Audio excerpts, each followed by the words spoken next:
Hi, good morning. Welcome to The Big Issue. The Big Issue is live on 97.3 City FM. It's also live on ChannelOne television. We are live as well on our social media handles. And the show, as always, is live and interactive. You can join the discussion via our WhatsApp line on 020-444-7033, 020-444-7033, or 0549-986-996, 0549-986-996. It is that season again, the season of manifestos. A number of parties have launched or are preparing to launch their manifesto. We have the Movement for Change, which launched its great transformational plan some time back and has been trying to engage on those. Now, the NDC has launched what we call the Youth Manifesto. And in the Youth Manifesto, a number of promises have been made by the party to the young people of Ghana. To those wanting to go to tertiary institutions, they are saying that this time around there will be no academic fees for first years, and second years will have the SNIT or the Students' Loan Trust Fund revamped to give them more money to help fund their education. And a number of things, including jobs and training opportunities, they are promising the young people of Ghana.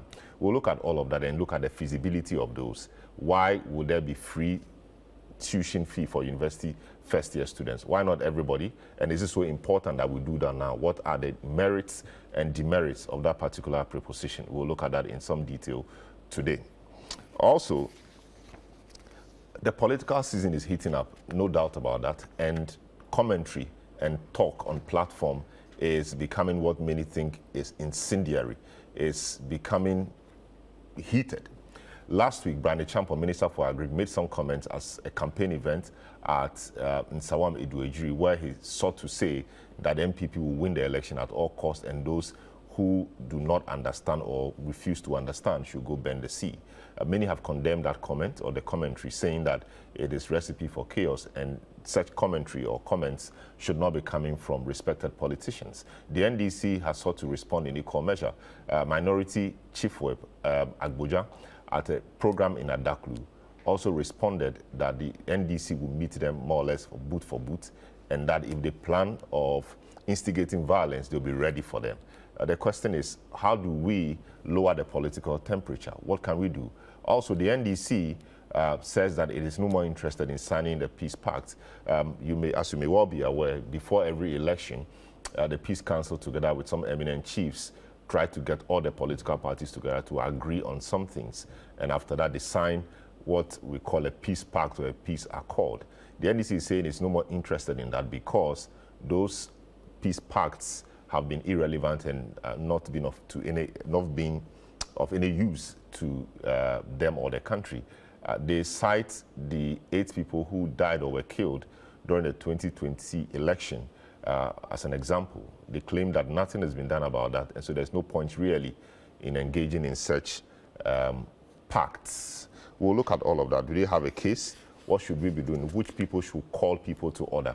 When the political temperature in the country is getting too high, who do we have to call those people to order? The Peace Council, the Electoral Commission, is the NCCE, chiefs? Who are those people? And where are they? Where have they been in the past few weeks? So this is what we'll be looking at today. I'll take a short break. I'll return and provide you some updates, introduce my guest, and we'll get a discussion underway. You're welcome once again to your incisive program, a program for incisive analysis and riveting conversation. My name is Selom Adunu. We'll be right back.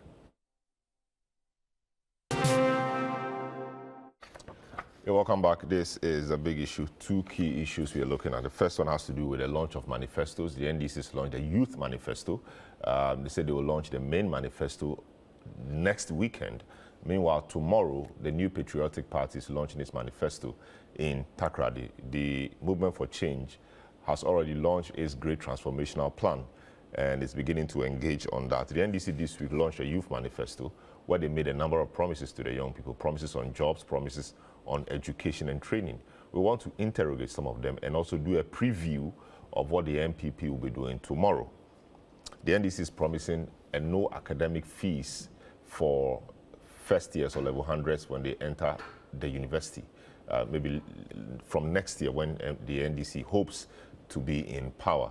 A number of things have come up. Means testing, why do you make it blanket for all first years? Others even think, why don't you make it free for everybody if that is what it is? But the question is, do we have the money to be able to do that? The question has been raised about free SHS, the fact that it is blanket and people think that money is not being used efficiently.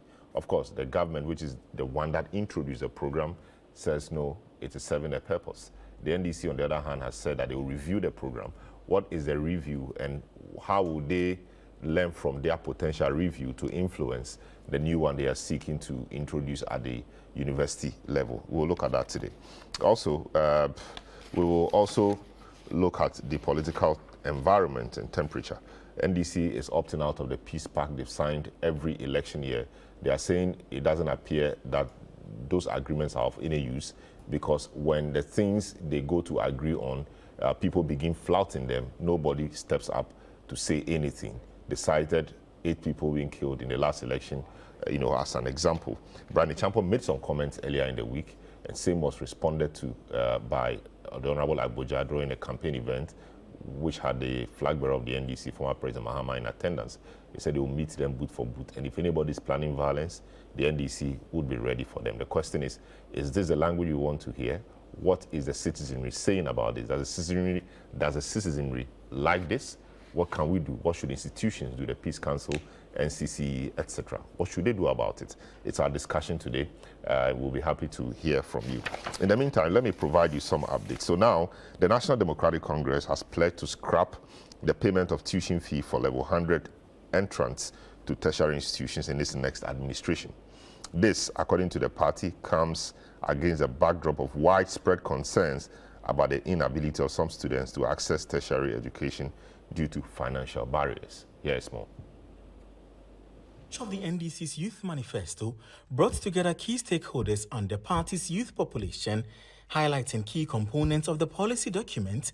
Member of the NDC Youth Wing, Festus Achuro, noted the party's pledge to scrap the payment of tuition fees for level 100 entrants into tertiary institutions should it emerge victorious in the December 7 polls.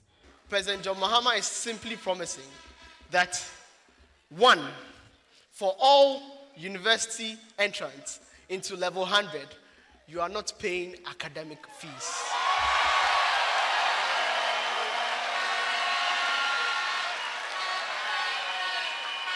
No academic fees for all level 100 students. We've heard many stories. We've heard many stories about students who finish school with 6 A's, 7 A's, 8 A's, and we have to start crowdfunding sources for them so they can enter into university. All of that would be a thing of the past in the next NDC administration. In his address, flag bearer of the NDC, John Mahama, reiterated his commitment to creating a youth development ministry to, among other things, facilitate the advancement of the country's youth population. I'm resolute in my commitment to establish a dedicated ministry for youth development. This ministry will centralize the coordination of youth initiatives in Ghana. It will facilitate job creation. It will promote entrepreneurship. It will provide scholarships and enhance youth participation in decision-making, while ensuring the effective implementation of the National Youth Authority Act. John Mahama also pledged to appoint more young people in the next NDC administration. I also purposefully appointed intelligent and hard-working young men and women to serve in my government, and they performed creditably well.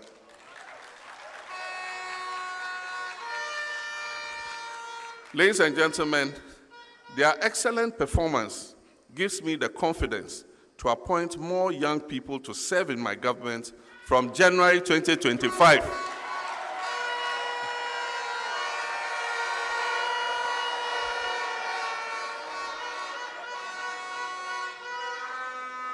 God willing, when I am voted president. You just saw the talent that was displayed here this morning. We have the young men and we have the young women. All right, so that's former President Mahama at the launch of the NDC Manifesto. Meanwhile, the New Patriotic Party will also launch its 2024 manifesto tomorrow, Sunday, August 18, at Takrady in the Western region. Then the week after, the NDC itself, the main party, will launch their manifesto. So it's a manifesto season, and we'll be happy to engage on all of them. And we will be bringing you all you need to know about those events. We'll break them down for you so you can make informed decisions or choices come December 7. Indeed, this is where all the action is, will be, and has always been. 97.3 City FM and also ChannelOne Television. My guest this morning, Dr. Clement Apak. He is Member of Parliament for Busa South, is Deputy Ranking Member of the Education Committee of Parliament. We also have Kofi Asari, Executive Director, Africa Education Watch. Kingsley Amwakwa Boedu is a member of the NPP Legal Directorate and is a lecturer. Also Franklin Kujo, President, Imani Africa. Gentlemen, you're welcome to the program. Thank you. Doc, I start with you. So the NDC has been trying to do something, launch a youth manifesto.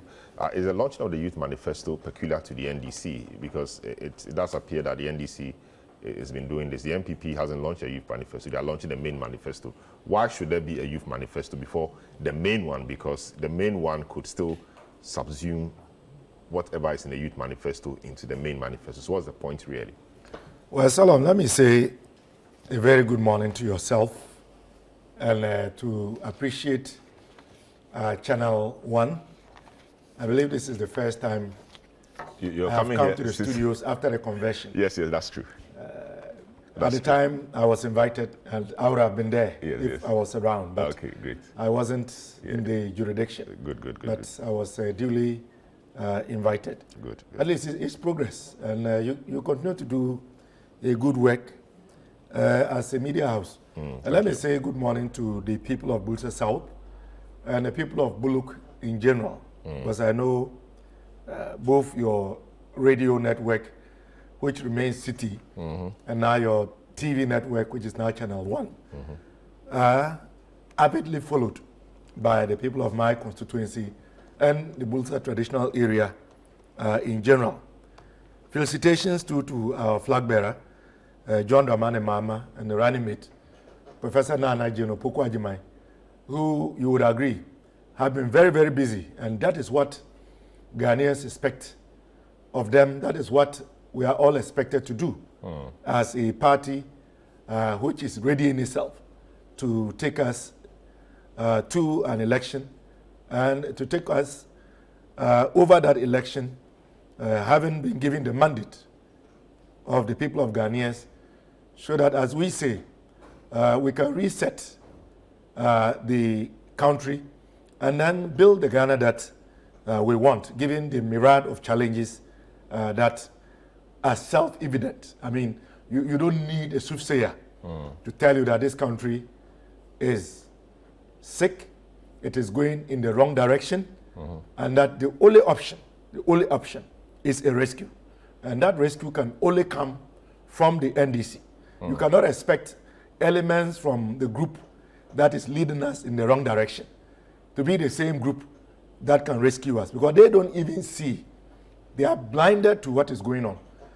So I think it is within this context of the agenda to rescue and reset this country and then build the Ghana we want collectively, so that we can share in a common and shared prosperity, not just a few people or a family clan or gang or cabal enriching itself at the back of the mandate of Ghanaians because they have had the opportunity to get the reins of power.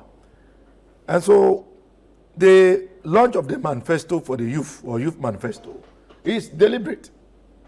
It is deliberate, and indeed it is also akin to the NDC, because we believe that we shouldn't just pay lip service to the youth. We know that the youth is not just the future. The youth is the present. And youth-related issues, whether we like it or not, be it positive or negative, have serious implications for the well-being, the safety and security of a nation. Being cognizant of the youth population and the challenges thereof, and having pledged to create the needed atmosphere, the conducive atmosphere for young people to be able to survive and thrive and to contribute their quota to their nation, is what has motivated the unique approach that we have adopted in launching first a youth manifesto. The youth manifesto, of course, is a component, it's a subset of the manifesto. Because if you were to look at the areas that were touched upon by the flag bearer and the various young speakers who spoke at the launch of our youth manifesto, you will notice that there are elements of employment, which of course we know. Unemployment now is in excess of 14%, which is a threat. I mean, we also know that we have about 2 million young people who are not engaged in any way, shape, and form. They are not in school, and they are not in any formal training, and they are just there. So the idea was to tease out the very significant components of the manifesto specific to the youth, to let the youth of this country know that whilst it may seem gloomy, whilst many of them have become hopeless, and I speak to a lot of young people, you get messages, most of them have become hopeless, whilst many of them don't seem to see light at the end of the tunnel. We are telling them that, look, the NDC, John Dramani Mahama, understands what is going on. We know your needs. We know the challenges. We prioritize what ought to be done to ensure that you have equal opportunities as Ghanaians to be able to survive and thrive. Therefore, in our manifesto, this is what we have specifically for you young people, and this is how we believe we can work with you to achieve those objectives that we have for you, for which you would be the ultimate beneficiaries.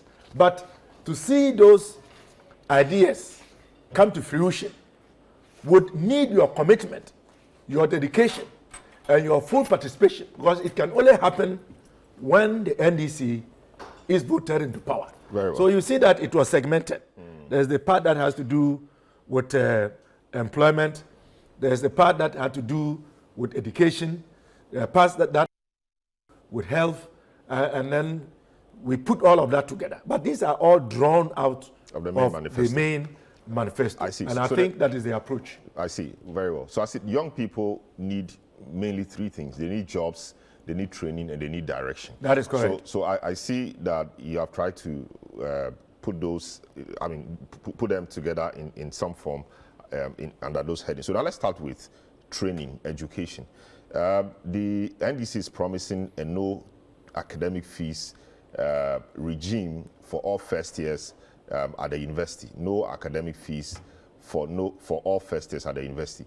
What is the purpose of this? I mean, we've all been to the university by God's grace, and we went through the process.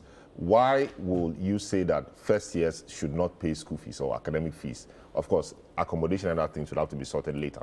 But why shouldn't they pay academic fees? Well, Salom, I know the conversation has largely dwelled on this proposal. And to me and to us in the NDC, that is exciting because it seems to be the proposal that has received the most attention.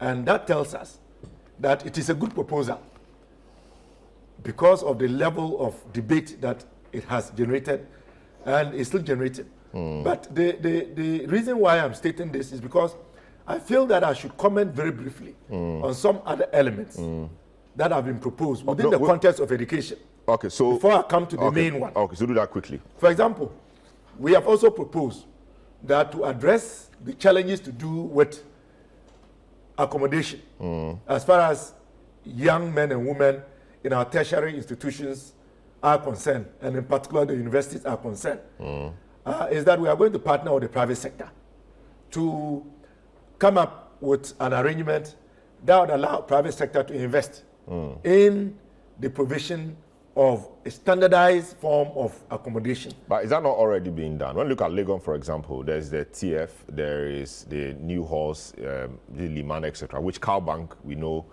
were part of. Yes. And those are, so TF is teachers' That funds. is, these are private sector funds. That is so, but the arrangement is not what we are thinking about. And indeed, even with that, there are still issues but about... how different would that be? Private sector There are will still build. issues about accommodation, and in particular the cost. The cost. So we are looking at a situation where the arrangement will be done in a way that would allow government or the university representing government to have a say in the cost. And because of the way we are thinking about it and how the arrangement ought to be, it will not be the prerogative of the investor to decide when and where they want to increase fees for persons who But this are private, in such accommodation. this private sector fund, Yeah, but it can be done. They have gone to look for I know, money it can be with done. under huge interest. Salom, it is all based on the arrangement. I mean, look, if you hear some of the charges that students have to pay for accommodation. So all the students want comfort. So they want one in a room. They want Yes, two in a room. We did four in a room. but that is not With purchase. that is not our prerogative. We want to make sure that the accommodation is available and affordable. So there ought to be a standard. And what we are also looking at is a standardized form of it, which will be replicated. Okay. A common design, a standardized design, and it will be replicated on the various campuses. So I think that is also important because in all of this, we cannot forget the issue of challenges to do with inadequate accommodation and exorbitant charges in lieu of private accommodation for students in tertiary institutions or universities. So I think that is worthy of note as well. Because some have argued that if we give effect to our free L100 policy, it is going to allow more students to take their places on campuses. And what are we doing about accommodation? So this is to tell you that we are not oblivious to the existing challenges to do with residential accommodation and the probability that there's going to be an increased number of students taking their places at the universities. The other quick point has to do with our proposal to finance the tertiary education of persons with disabilities who gain admission into our universities. People are saying that, oh, this came up because the flag bearer of the NPP spoke about it. What they don't know is that this is a proposal that was in our 2020 manifesto. So if anyone is to be accused and or blamed of plagiarizing, it is Dr. Mahmoud Bawumia, not John Ramani Mahama. Clearly, you cannot accuse somebody who had a proposal in his 2020 manifesto, which he is repeating in 2024, of plagiarizing from somebody who only made an intent, a public statement about a similar matter. So if anyone has plagiarized the proposal of funding the education of persons with disability at the tertiary level, it is Mahmoud Bawumia and the NPP. It cannot be the NDC. So your point is that this proposal was in the NDC manifesto of 2020. Rightly so.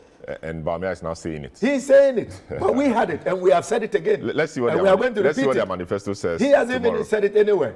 see He didn't what even their say it manifesto at a says youth tomorrow. manifesto launch. We have. So how do we give credit to a later day saint? I see. But for the historic record, we know that when it comes to plagiarism, it is the forte of the NPP. They are president, and now they are flag bearer. No, their flag bearer hasn't plagiarized anything yet. But his people are making claim of a proposal that we have made. You've not heard of the NPP National Youth Organizer saying that it is their idea that we have co-opted. So the big issue. Yes, so they were no academic. We are at the big issues. The big issue as far as the Youth Manifesto launch, to me, has turned out to be the proposal to absorb the academic fee, or if you like, the academic user fee of first-year students who would take up their places in public tertiary institutions. Our flag bearer didn't say public universities. And he clarified again when he engaged the youth in the Volta region. So public tertiary institutions, includes polytechnics, that colleges of education. That is so. Everywhere. That is so. That is a proposal. Wow. Now, why that proposal? That was the question that you asked. And that is the question that many are asking. Others are also asking, how are you going to fund this proposal? Let's begin with the why, then we'll come to the how part. The why is simple. We have young men and women who go through the processes of completing secondary education. They come out with good grades. But a significant number, as far as our engagements with young people and personal experiences of being leaders who care for our constituents are concerned, led us to the conclusion that there is a barrier. There is a barrier that many young people who do well apply to and gain admission to pursue tertiary education are unable to surmount. And that barrier has to do with ability to pay. So the thinking is that why don't we come up with a policy proposal that would help young people to be able to jump over, or if you like, scale over that barrier, which is an obstacle between their quest to gain basic education and to transition to tertiary education. And if you look at the statistics, indeed, it is obvious that if we were able to provide assistance, a lot more young men and women would today be pursuing tertiary education than we are currently seeing. And the thinking was this: let's absorb the academic user fee. This definitely would allow for them to be able to register, take up their places, get the requisite documentation that would identify and certify them as students in a tertiary institution. Now, it is not a standalone. It is not a standalone proposal, because having absorbed the academic user fee for the 1 year that we are proposing, what happens after that? Where do they go to? Ideally, persons pursuing tertiary education, including those who are to take up their places for the first time, should have access to dedicated sources of funding. But that is lacking. One of the ways that we as a nation have decided to support tertiary level education is to introduce the student loan scheme. But we also know that the loan scheme has not been performing to the best of its ability. It simply doesn't even have the requisite resources to meet a quarter of its obligation. That is a problem. So why is it not able to do what it ought to do? And we know of students applying and not getting. These are even continuing students. But we also know that the arrangement makes it difficult for somebody who is yet to take up a place in a tertiary institution, a public tertiary institution, to be able to access the loan. Because you must first be a student, enrolled, before you can then begin the processes of accessing. Under this new promise that we are making, yes. Once you submit your admission letter, you get into it. The arrangement is that when you are admitted and you get your admission letter, you will be expected to take that admission through the student loan trust to indicate that you are a student. Of course, the student loan trust will have to verify with the said institution to affirm whether or not you are who you are and you've gained there's that, a challenge I'm that foreseeing. admission. You know, there are students who apply to multiple universities. So maybe they apply for this course here, that course there.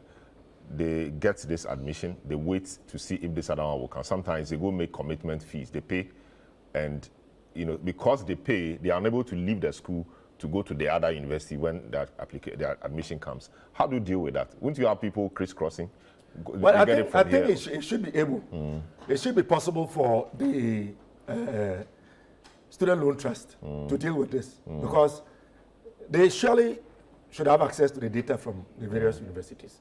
And there's no reason why the student loan trust and the various universities would not communicate. Very well. So it should be possible to deduplicate, if I may use that word. Yeah. So once they do that, then it is our expectation that the student loan trust, having been retooled, having been properly resourced, because at the same time, because resourcing the student loan trust fund is also a major issue. Yes, but we have to pick up that fund. I see the plus. I don't know if the plus is a new addition or it's already exists, but we'll deal with that. So now you've told us the necessity or the why. No, but I was telling you the how. Yeah, so we'll come around again. Very well. So let me receive Kingsley Amwakwa, who is a member of the NPP Legal Directorate and is a law lecturer as well.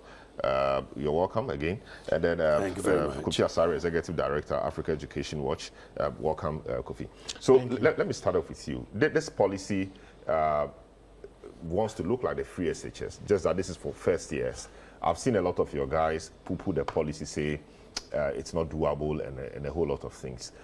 What is your thinking around this no academic fees policy or promise the NDC is making to their young people? Thank you very much, and good morning to my fellow panelists. I think the first time I'm meeting you. I believe so. And just to find out, you are not in Takrady? No. I see. I have other things to do, including being here. Okay. And good morning, my brother, and to our viewers. You see, for myself and for my party, anything that increases access to education is welcome. Anything that does that, because I think for a long period of time, this country has needed educated minds, because it is that we have natural resources and all that. It is that creative and imaginative mind that boosts our developmental agenda. So when you don't have a lot of that, it becomes problematic.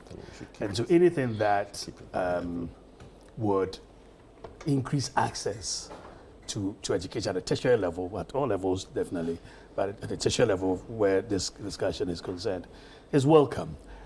Issue becomes how is it going to be implemented and how is it going to be financed. And once again, my brother's party, they're not speaking from one script again.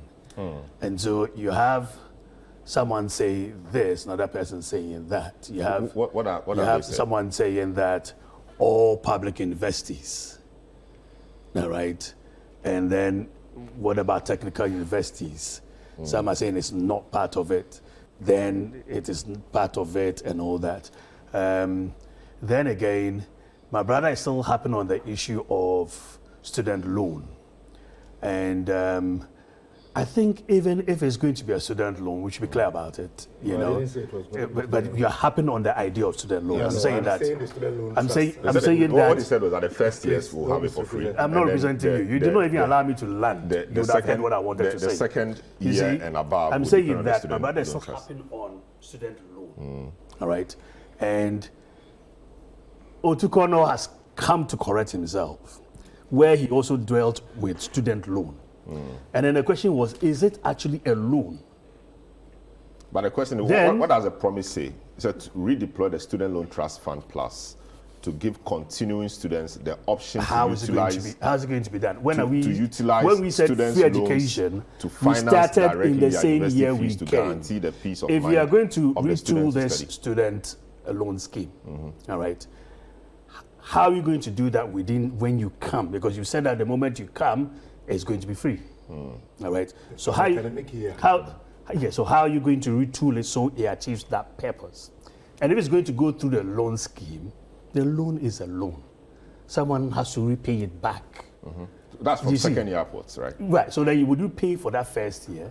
They say had no. it. They say it's a no academic fees policy. Yes, exactly. But you're So saying it's like that free SHS. We don't pay back the money for precisely, free and SHS, even you said that it's the same as, it's not the same as, because that's not only taking care of school fees. The I'm other saying for things. the first year. Yeah, but still, it's not taking care of school fees, taking care of other things. Okay, I get it. I am saying that the idea is a noble one. Break it down so it becomes clearer, so that the people do not think is one of those promises, that one of those boxes you're ticking. That's all I'm saying. Because the idea, anything that would increase access to education at the tertiary level, we are looking at maybe 4.5 million people, all right, gaining access at that level. Anything, that's huge financial implications. Within what period? They say about 250,000. About 150,000 people get admission. You see, we have said that this number of people have finished universities. Also, have finished the free SHS. The free SHS. Yes. So And so some of them have potentially, even finished university. yeah, or but have finished university. potentially that amount, that number is coming.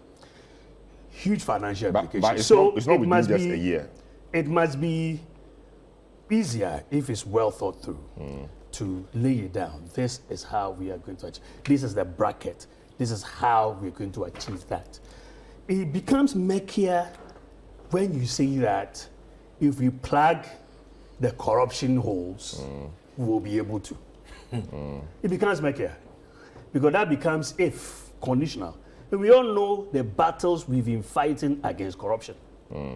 You see, so then it becomes predicated on that. When we do this, they will do that. It becomes. But to be fair, when the free SHS idea was also proposed, I mean, we asked the same questions about funding. And I recall that famous interview with Stephen Saka of the BBC. Nanado really had no immediate plans about the funding when he was asked how much it was going to cost. Nanado was not prepared to disclose. On such a platform? Yes, and with all the backlash so he that did came. not. Well, there could No, be but backlash. how difficult was it going to be to say that? He did not disclose. That is not to say that he did not know. Really? He did not disclose it. I'm not going to argue with you on that. That's not to say he did not know. I'm saying that once you are disclosing it, let it be concretized so that we appreciate that. Because, I mean, we were in school, when we were in school, we were receiving Harry Sawyer's. Are we made? Of course. Yeah, I look very young, I know. But you see Harry Sawyer's, Harry Sawyer's beard and all that. And that was an allowance, wasn't it?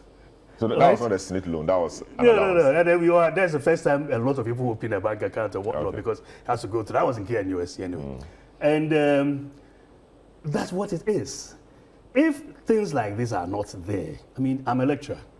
I've had instances where people have been walked out of the exam room, all right, and it was just 200 cedis that they hadn't topped up. They paid up to just that. Because I teach a private institution, so that's what they used to pay all of us. There's a certain year that I paid about 4 students Fees. bits and bobs, like 300 here, 200 here, because they just approach you, sir, and you look at such a brilliant person, and it's going to be affected. So the idea, noble, brilliant, lay it down. Otherwise, as it stands now, when you're not speaking from the same script, and this one I say it includes this people and it doesn't include that, and when we plug the corruption holes, then it's becoming one of those. So you admit that it's a good program, but you I want further and better particulars will always say that. on how the program is to be that implemented. increases in terms of access funding. to tertiary education. Great. It's a great thing. Before I come to Kofi, let me point out to you, Doc, that the promise in the book says to implement a no academic fees policy at the university for level 100 students. So the policy or the proposal says university. I got the fact that you were saying that it includes all tertiary institutions. Just to point out that the promise, as in the Youth Manifesto, says university. I'll come back to you to deal with that. Very well. Kofi, you're an education person. and we're dealing a lot with basic education. We have free SHS coming, which is come. Free basic education, we understand largely is free, even though you may disagree because there are a lot of costs here and there that parents have to pay. Free SHS to us come, so we are gradually making that progress to the top. Now, level 100 academic fees will also be free. That certainly should be progress for a person like you in the education space. Good morning to my co-panelists and then to your audience. Certainly, it will always be heartwarming to hear initiatives aimed at ensuring that everyone has an equal opportunity. Has a fair chance of entering tertiary once they qualify to do so. At the end of the day, education for all is simply ensuring that no barriers to access, be they social, economic, cultural, geographical, any other factor, shouldn't prohibit or inhibit one from accessing the full course of education, including tertiary education. So, to that extent, yes, it is heartwarming. And it's also heartwarming to appreciate that both representatives of the two political parties, the leading political parties, agree that there is a problem, there's a need which is being solved, and the need is financial access barrier to accessing tertiary education. Data from the tech by 2023 indicated that even though 145,000 students, 145,000 students were able to make it to tertiary in Ghana. Okay, that's about 32% or so, 33% or so of the total number of students that wrote WASI. But we all know that in that year, the percentage of students that passed the WASI core A1 to C6 was 60% at minimum. You understand? I'm not saying the 4 core are the only requirements for tertiary. So what are you saying is about 60% passed? Yes, the 4 core. But at Edward, we project that at least if you have 60% of students passing the 4 core, 50% of candidates should be able to make it to tertiary. Because it's difficult to pass the core than the elective that you selected yourself. Okay. And so we're looking at least 200,000 students transitioning to tertiary in that year, when we celebrated the unprecedented, pass rate in WASI. But unfortunately, we saw about only 145,000, transition to tertiary that year, which suggested that some, up to 50K could have been denied access to tertiary. I agree that some of them will go to nursing training colleges. Let's say about 20K, 25K. But there's still that 20K that's going to be there. Either they've gotten admission, they couldn't get admission because we are supporting many of them, so I understand it. Or maybe they have fake WASI results, and then they know that they can, and we know those ones too, that they know that they got their WASI results through fake means per WAEC's own reports, and for that matter, they cannot continue. We know them. We know those numbers, but that's not the maximum. That's not the majority. That'll be just a few. Right? So there's that cream of people waiting to enter, but financial access barrier. Not just 2023. In subsequent years, this has been fulfilled. And even before the free senior high school was introduced, we've always had this group. So if you plan to target the entry into tertiary for such a group, it is laudable. But then, just as we said during the free senior high school conceptualization stages, it is important that we target the intervention. It is important that we target the intervention. And the targeting is not just a jingle or a chorus that we are happy to sing anytime social interventions have been rolled out, but it is a sine qua non in the sense that you have a sector which has a financial gap, a financing gap of about 25%. Okay? And so if you are confronted with a financing gap of 25% in a sector where 10% of children who are supposed to be in basic school are not in school, primarily as a result of inadequate school infrastructure, facilities, from the supply side. What you do is to ensure that the little you have is subjected to efficient use. Efficiency means achieving your result in the lowest cost possible, sustainably. So we think that in solving this problem, the most efficient way in solving it is to identify those who need the state's support to waive admission fees at level 100. And those who need the state's support to pay for AFUF academic facility fee in level 200, 300, and 400.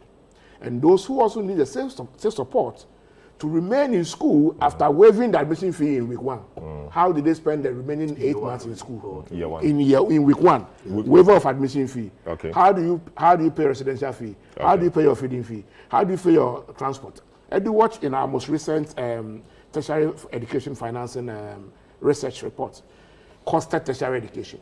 It costs $15,000 a year to finance public tertiary education in Ghana. If you're a humanities student, it costs $17,000 for a STEM or science student. Okay. Now, this $15,000 for humanities student, because an average Ghanaian tertiary student is a humanities student. This $15,000. Accommodation alone is about between $3,000 and $3,500, depending on whether you are an very modest one or you are an internal resident. Okay, and then you have utilities averaging 1,000 cedis if you are an external resident. You have transport, you have other costs, including feeding. Okay, so if out of this 15,000, you are able to waive the admission fees and the person is able to become a student, then you provide an intervention where the person can immediately subscribe to, and we have a student loan scheme, right? So you must create access, enhance access to a realistic student loan scheme. Because the current student loan scheme, which we reviewed in our report, is not fit for purpose. It is not enough to prevent Kofi Asare from dropping out if Kofi Asare is poor. So it's not fit for purpose. So if you enhance the amount, increase the ceiling from 3,000 to at least 6,000, and benchmark it against inflation, so that annual increment will not be political decisions. Okay? Then you have something that if Kofi Asare subscribes to this 6,000 maximum student loan scheme, it will be able to take care of his residential fees, transport or feeding in the remainder of year 1 in school after waiving his admission fee. Then in year 2, he relies on the student loan scheme, year 3 and year 4. Don't forget, it's a loan. Because you pay back once he starts working. The good thing is that the government has introduced a guarantor-free system. So Kofi Asare will not require a student guarantor. His Ghana card alone qualifies him to access same. But the challenge with the guarantor-free is that it has enhanced subscription, but it has not enhanced significantly access because of the constricted financing of the student loan budget. We need about 220 million today if we are to ensure that everyone applying for the student loan scheme receives it.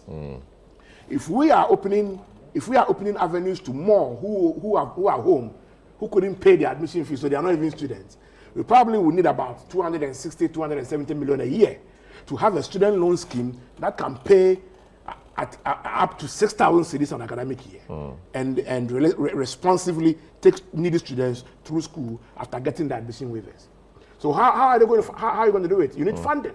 Are you going to commit more of Get Fund to the student loan scheme? Because the law says that Get Fund commit as much as 10% to student loan scheme. That's how we did the law. It appears they do the minimum 1%, 2%. That law is also not fit for purpose for student loan financing. And so you must review the law, and I'm talking to all political parties. Review the law and make sure that instead of that provision, a benchmark is not a ceiling, a benchmark rather is set in the law. So you say that at least 5%, 4%, 3%, 2% of the student loan of the Get Fund finances the student loan scheme. If student loan scheme is getting about 3% or 4% from Get Fund, if student loan trust fund is getting 4% allocation of Get Fund, that's an average of 4 billion for the next 4 years. An average of 400 million a year for the next 4 years. That solves all that we are discussing. You understand? So the discussion is about a need. The discussion is about how to target the need at those who need it. But if we don't target it and we make it wholesale, then we'll create a situation where in our bid to solve a problem, we create other problems.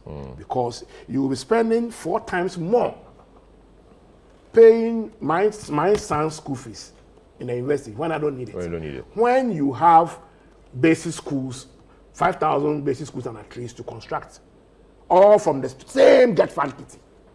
When you have 2,000 new basic schools to construct in underserved communities because there are 1 million children out of school, all from the same Get Fund kitty. When you have free senior high school infrastructure to continue to expand and complete so that you can end double track all from the same get fund kitty. And so spending efficiency, equitable spending are very important. And that should apply to the free SHS You itself. forgot of furniture deficit, which is when one you of have your about 1 million most deaths important provide issues. in basic schools and so the need for the next 4 years and the get fund projections, the next 4 years we are getting about 40 billion cedis from get fund levy accruals.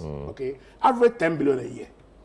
But if you are committed, and I've heard the NDC mention that they are going to revisit the schools under trees and eliminate them. If you want to eliminate schools under trees, you need about 10 billion now to eliminate all the 5,400 schools under trees and build befitting ones with junior schools that have ICT infrastructure. That is 1/4 of the get fund projection for the next 4 years gone. You haven't come to secondary education yet. I hope you are getting me. So we must be very, very prudent and spending efficient in deploying resources for any intervention, not just at the tertiary level, but at the basic level, at the secondary level, so that we achieve all this. Both the NDC and then the NPP. Very well. This is the big issue on 97.3 City FM and also on ChannelOne television. We're also live on our socials. We're having a discussion around the NDC Youth Manifesto, but specifically dwelling on the part or the promise that wants to make level 100 education free. And we are assessing that and seeing what it is. Kofi Asare just spoke, putting out some numbers and telling the politicians what they must do. Clement Park of the NDC is defending the policy, and Kingsley Amakwa Bodu of the NPP is also seeking to punch a few holes in, it's a good policy, but it's punching a few holes, looking at the funding and all of that. We'll take a short break. When we return, we will now deal with the politicians on APAC especially on how they hope to fund this, whether it is to plug corruption holes and use the proceeds from there to fund it, or there should be a concrete or a proper funding source dedicated to this level 100 no fees payment, no school academic fees payment. Don't go away.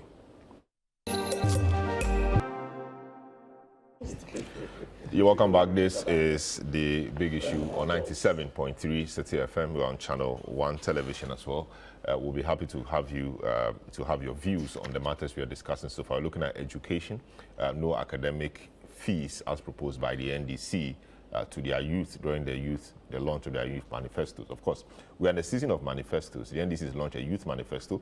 NPP is launching its main manifesto tomorrow, and the week after, the NDC is launching its main manifesto. We'll be looking at all of them, but today, the youth manifesto, and then we'll preview what the NPP is likely to do tomorrow in Takrady in respect of some of the themes we are talking about. So we've been discussing the no academic fees policy, and a number of issues have been raised. The why is important, and the why has been answered. It's so important. The consensus is that we need to deepen access, and there are a lot of people who are to get access to university education or tertiary education. Kofi Asare puts out the figure of about 200,000, but only 145,000 could be admitted last year. And so it means that there's some space for more people to come, and largely it's due to financial access. And so once we're able to deal with the issues of funding, obviously more people will have access. So Apak, now let's deal with the issue of funding. Yes. Good policy, agree around the table, and a lot of people agree. So how do we fund this? First of all, I am gladdened that we've all agreed on the why. That is a good policy, is something that clearly would make a difference. So now we transition to the how, right? Now in the discourse about how this is going to be funded, a few issues have come up. And as you know, I can only speak to what the flag bearer of our party, our candidate, has spoken to and has put in the public domain. I don't have the right or the gravitas to be able to make pronouncements that I have not been instructed to make. And so if you were to listen to the flag bearer on how we are going to fund this, he mentioned a number of options. But before I go there, as somebody who is in the sector, at least based on my responsibilities in Parliament, I also believe very strongly that if this scheme is going to work, the proposal is going to work, which we believe it will. One of the first things that we would do, and it has been stated, is that we have to decap GET Fund, which would then mean that we will require a parliamentary majority to be able to either repeal totally the Capping and Realignment Act, which is what is preventing GET Fund from getting its maximum inflows. And I must commend Africa Education Watch and other education sector think tanks. From the very onset, they have raised concerns about the implications of capping GET Fund. But you see, there is another layer to it, not just the fact that GET Fund, when decapped, will get all its inflows. But many don't know that even the Student Loan Trust depends on GET Fund for the bulk of the funding that comes to it for disbursements. So within the current arrangement that we have, by virtue of the capping of GET Fund and the fact that GET Fund has been collateralized, which is also another issue altogether, GET Fund doesn't get the maximum inflows. And so the percentage of funding that should go to the Student Loan Trust, reasonable enough to deal with the needs of students who need loans to be able to further their education and to see them through, is diminished. And so when Kofi says that the current arrangement and the manner in which the Student Loan Trust is functioning is not fit for purpose, he is right. Because the resources are simply not sufficient for the Student Loan Trust, even now, to do what it ought to do. Now think about another layer, ostensibly, that we are going to add. And so if we are going to get our wish, which is to get sufficient funding to fund the academic register fee of first-year university students, that necessarily we would have to decap GET Fund so that GET Fund can get the maximum funding and then provide more funding to the Student Loan Trust to be able to then move in and take over the support or provide the needed resources for the students to be able to continue from year one this promise is quite audacious because, I mean, 2024, the students went to school, I think, in January. And if the NDC is to win the election, I mean, does it mean that you're going to start with the first years in January when you are barely in charge of the system? I mean, you are now looking through the books, etc. Will you introduce this program right from January or February when the first years go to school? Is that a problem? Well, I cannot answer that. But what I know is that we would need to introduce it in the beginning of the academic year. So I have not taken a look at the academic year before. The academic year will start this year. Usually, this year? Yeah, it will start this year. Okay. So because I know in 2024 they went to school in January. This year, academic year starts in September. Yes. But So the senior high school people are still writing WASI. Well, you see, that is And the so it has to be issue. marked The before academic calendar of results issued or released before they go to school. They've not finished WASI. Yeah. And September is just next month. They'll finish actually in September. So they can't go to school in September. Well, there's a problem with the academic calendar. But be as it may, I think that these are matters that we can worry about because as we are speaking even now, we are not in charge. So we don't have a say about when the academic calendar begins or ends. But even so, Kofi would agree that it is not unusual for academic calendars to be rearranged to accommodate or to cater to specific challenges or issues. I mean, colleges of education strike, a whole academic calendar is wasted, so to speak. There has to be a way of adjusting and resituating the academic calendar. But going back to the point I'm trying to make is that the funding and how this is going to go also is predicated on what we do in terms of the GET Fund arrangement. But in terms of the raw funding, how we are going to get the money, even beyond GET Fund, to keep such a proposal going, if we assume that perhaps resources from GET Fund alone will not be sufficient. As Kofi has narrated, GET Fund has a lot of obligations. There are competing interests. educational infrastructure, furniture, and unfortunately, Get Fund has been stretched to undertake responsibilities that we believe ought not to be undertaken by Get Fund. So we even have to look at resituating it to refocus on its core mandate, which is the provision of academic infrastructure. So we are looking at, for example, we have talked about wastage in the system, plugging revenue loopholes, but we have also spoken specifically about the colossal budgetary allocations made to the office of the president. But in the entire period that the Akufo-Addo-Bawumia NPP government has been in power, there is no single year that the office of government machinery has not requested for and received 1.5 billion. In fact, in 2020, it was actually 4 billion. The year after that, it came down to about 3 billion. Now that we are speaking, it's about 2 billion. And we don't believe that the office of government machinery deserves that quantum of money because we truly don't know what is going on in that office that will require these colossal budgetary allocations. So that is a specific item that we believe we are going to cut and redirect some of those resources that we are going to cut from this allocation to the financing of this policy. Very well. The issue about efficiency in the use of the money, why do you want to make a blanket? We complain about free SHS being blanket. Why don't you target so that we know those who need it and so those who need it get it? That is a debate that we are happy to because engage. You Honorable, if your child is going to first year, your child shouldn't benefit from this program. Yes, I agree. Likewise, Lawyer Markwa, I agree. Yeah, you are right. We made the same case. I mean, civil society made that same case, and I'm glad that civil society, at least, I mean, education sector, CSOs, are consistent. They are still making. But is the NDC that hasn't been consistent? Because NDC raised the same. Our flag bearer hasn't said that. No, I have not said that. That it should be targeted. Should be targeted. We have said that it needs to be reviewed. Our call for a review was not predicated on its being holistic or targeted.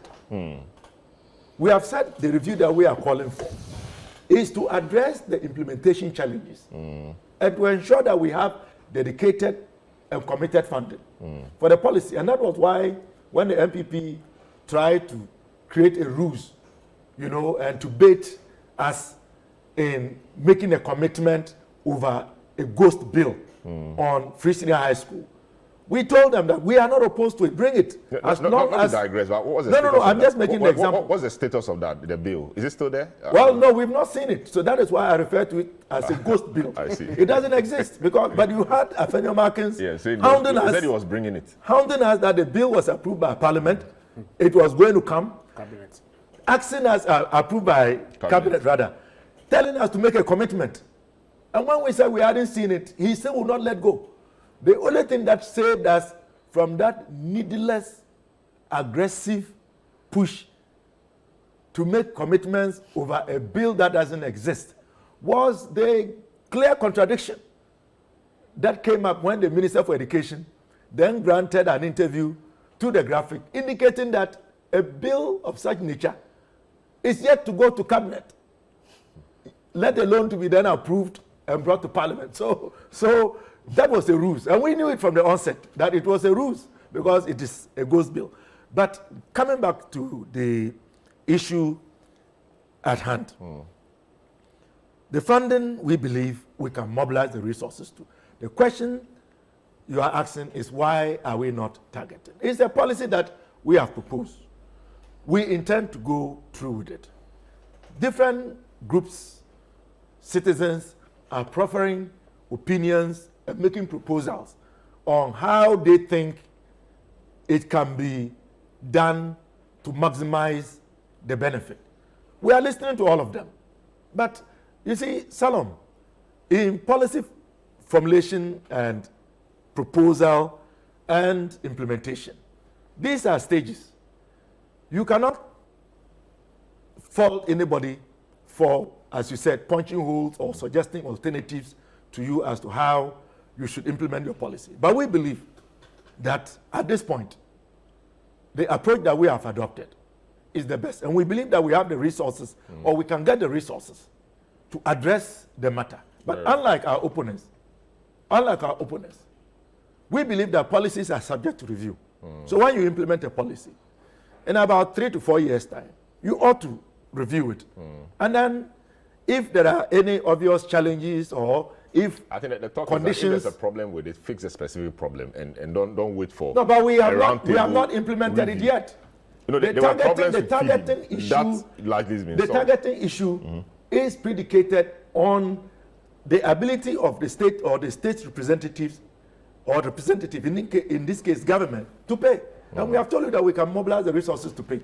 The issue of whether my son should be paid for by government or I should pay for my son is an entirely different matter. We don't think that should prevent us from going forward with what we have proposed. Very well.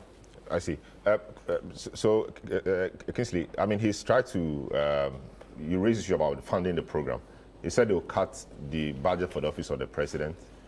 They will uncap Get Fund and all of that. That should release or free quite some significant amount of money to put into this. Well, the problem still persists. You see, you are saying quite some significant. How much, we don't know. So we don't know how much it will cost yet. Because how would we, at this stage, be talking about implementing a policy? We don't know how much it will cost. But that's, of course, in budgets, we don't put how much in. No. But you should be able to put a figure. Yeah, but the figure. So, for example, yes. I spoke to the national, their deputy organizer, I'm sure he will know. Yeah. They said about 150,000 people, you know, yearly. Bakofi just said 145. Yeah. Multiply by 2,500 or 3,000. That puts it around 300 million or 350 million max. He's saying that if they cut down the office of the president's budget, they can free up monies like that to use for this. Also, the Get Fund will be uncapped, hopefully, if they come to power. That will also release some money they can be using for this. So it does appear that there's some thinking around that. No? For the thinking, of course, that's why we are making a proposal. I'm saying that the thinking is not made out well for us to buy into that. To begin with, you're talking about the office of the president, and you have said that you do not know what goes into that. So what are you going to cut? We don't know. They feel it's excessive. Yeah, but then you should be able to target this. I'm cutting this. I'm cutting this. I'm cutting that. You haven't been able to say that. Then two, you have said that if you get majority in parliament, that's another hurdle. That's when you uncap the Get Fund, isn't it? So concentrate on getting a majority, which we think is an uphill task. All right. Then again, you have also said that the Get Fund has been collateralized. How are you going to decollateralize that? That's another legal thing you have to engage in, because whatever is used being used as a collateral, you have to look at something as a collateral and replace that. There's a whole legal gymnastics you have to go through. So I think the idea, great. I am for it. We are all for it. All Ghanaians are for it. But it is not well thought through, and it will result in another broken promise or something that you have to push it further, because the moment you have said the exams are being written, they cannot start in September. What is going to happen the moment they come to school? There are challenges they are going to face, right? But then you have to go through all these in Parliament first before you actually even uncap it and decollateralize it and whatnot. So probably if you want to push it 2-3 years the road, probably it becomes realistic, then you'll be able to achieve that. Otherwise, it becomes one of those. But just started in 2017, yes. Just the year you came to yes. You think we can do because we had thought it through. We had attempted it in 2008, 12. And then 6. Yeah, so by then, whatever the issue, I'm sure the way it was implemented will not be the same way we envisaged in 2008. In 2012, we added more to it. So by 2016, even that, there are challenges that we are solving. Even that. So I think you should, if you want to implement such a good thing, push it back 2-3 years and think it through and remove all these encumbrances first before you are double sure, quadruple sure that you'll be able to implement it. As it is now, that doesn't happen with it is ifs and buts. If this happens, and that happened. That But is why they are but proposals. this The and point, that. the point is that if you want to wait for all challenges to be resolved before you start a program or a policy, then you never start. Yeah, but then you cannot start. And that with is the these argument things. you guys keep making. You cannot start with these. You cannot start by without uncapping it. We cannot start by getting majority in parliament before you're able to uncap it. You cannot start by decollateralizing it. But you can But start we can cutting cut out the down office the of the budget president's of the budget. office of the Precisely. president. If you Yes. know, if at this stage you're able to tell me this is what I'm cutting, this is what I'm We cutting, simply it makes sense. know Then we can that. interrogate it. All right, but just then it becomes one of those. But you things. want to applaud the initiative or the idea that No, they I are have- committed to I have- reducing, I have- or reducing the or cutting down the I office of have the sat president's here budget. to say that the idea. Not the is idea of the- novel. of the program. For I mean, that, this you funding need source. to point out to me this and that is worth cutting, and this is how.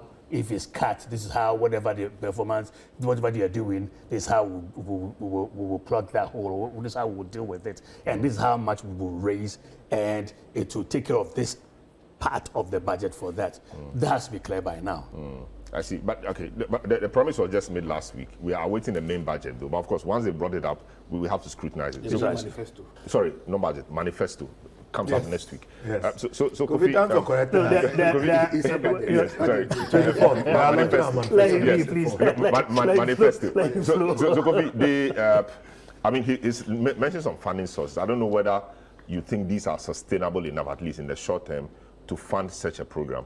Office of the President's budget will be cut. They will uncap, get fund, and a few others. Would this be enough, given the information you have about funding tertiary education, at least for the first years? You think this will be enough to give it a start? Dr. Park said that they've been able to justify how they will fund it. And so it addresses the issue of targeting. I want to take it from that angle. You see, when we say targeting, we don't say target because we think you can't find money to fund it. That's not why we say targeting. America is targeting. You're not richer than America, right?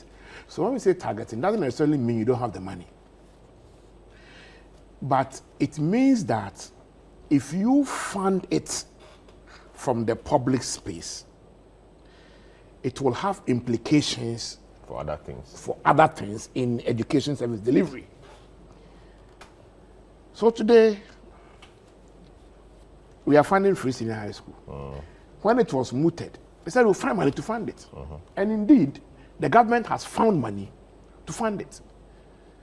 So I keep saying that the only thing politicians cannot do when they are in government is to turn a woman into a man. And a man to a woman. That's the only thing they cannot do. Because once you prioritize, you can use our money to do it. But that is not the discussion.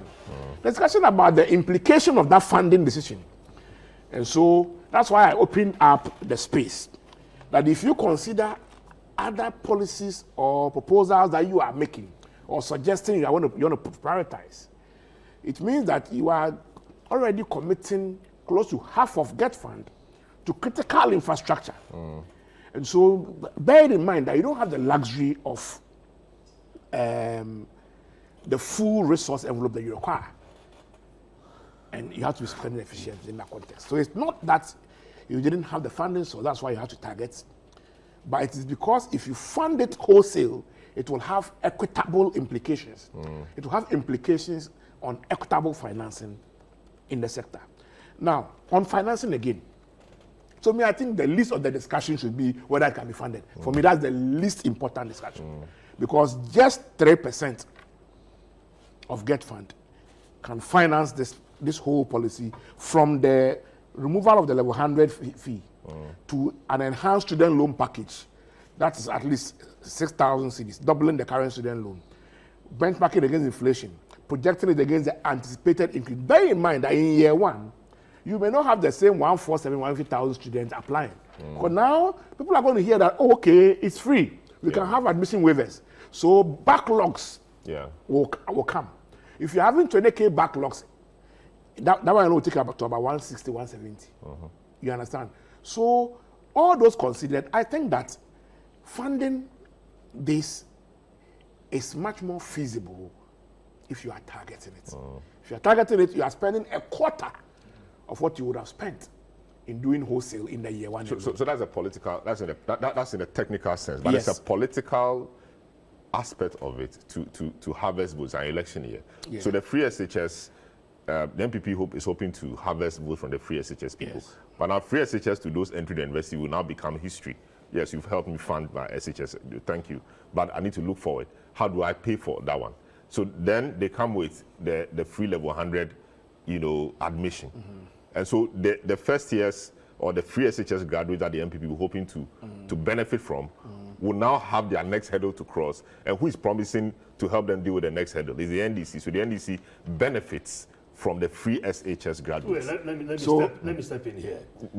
Our manifesto hasn't come out yet. Of course, no problem. And so At least you for cannot now. see that No, they are the only ones. at We least have for- something very good for them. at We least have for now. something very good At least for them. now. Something great for them. So it will Well, come out. I don't know. I don't know. Of course. I don't know that the policy is targeted at harvesting senior high So school. that's a political consideration in my mind. Okay, fine. I am not thinking political. You are because thinking technical. I am thinking technical. And my technical thinking is that if you want to make the lives of poor Ghanaians who are unable to access tertiary education comfortable, you need to give them more money instead of sharing the little money amongst them and other Ghanaians who don't need that money. Yeah. And so instead of spending 2,000 cedis averagely on Kofi Asare, who is poor, and saying that, go, I've waived your admission fee, give Kofi Asare 10,000 so that Kofi Asare can, after admission, stay in school throughout the 1 year. But if you give Kofi Asare 2,000 and you give Yamini 2,000, whose father is rich, he doesn't need the 2,000. You are doing a disservice to Kofi Asare. So the targeting is a better way of securing the interest of the poor if there is any votes to harvest. But the point, let me make this point about the financing again. The private hostels. And I make this point because we even say that both parties were making manifesto promises, at the tertiary sector. There are issues there. And we just finished review. We are publishing a document called Government Promises in Education. We've tracked the delivery of 100 major education sector promises from 2016, from 2017 to 2024. Through the budgets, through all the SONES, and then the two manifestos, 2016 manifesto and 2020 manifesto of the MP. Is it available? I would want to that have We are it. publishing it. We are launching it on the 29th That'd be at the great. University of Ghana. I would want to have Yes. that. Yeah. Now, what we realize is that before we got to the 100 promises, it was 243. And then we narrowed down to 100 because of measurability. What we realize is that a lot of the time we make promises that are very, very difficult to conceptualize and transition from ideation to policy. So can you give an example? I don't want. No, okay. There are so many examples. Okay, so there's a difference between the promise and the policy. So many of the promises cannot be made policies. That's the point I want to make. There's one promise that the MP made in that manifesto. They said that they were going to. They said they were going to restore the research allowance for lecturers. But the research allowance wasn't cancelled. So when we had our meeting with the political party manifesto committees, and we were meeting all of them, we indicated that before you make the promise, be sure whether there's a need. Because sometimes you promise to do A when there's no problem. There's no need. You understand? The other one is where you promise something that cannot be implemented. Okay. So that is my general advice. Now, on the financing, Dr. Park, you made a point about the private sector participation in the student loans, the program the NDC has. I haven't read the full bouquet. No, I'm talking about the area of accommodation. Yes, and I listened to you very well. And I want more discussions to take place in that area. It appears we are overly focused on the level 100 thing. For me, is very, very important. Because we've had the state intervene in various ways and still had challenges. We know the issue with the car bank partnership and the debts it ran and invested into. All of those things were one of the reasons why I wanted to control the universities with the public university bill. Yeah. I listened to your submissions on it, okay, when I was coming. And I thought that we need further engagement on that approach. Very well. I own a hostel. I own a hostel, and I've been running hostels, in some private universities since 2017. I can tell you that it is very, very, very, very simple, overly simplistic, to assume that if you make land available to me to build a hostel, that qualifies you to determine how much I charge. It is not possible. It doesn't work like that. Because the cost of the land, the cost of building a hostel to accommodate, let's say, 3,000 or 2,000 students, or even 1,000 students, the cost of the land is less than 5%. That is even legal. I'm talking about legal. Where one acre of land, you are doing about $1 million.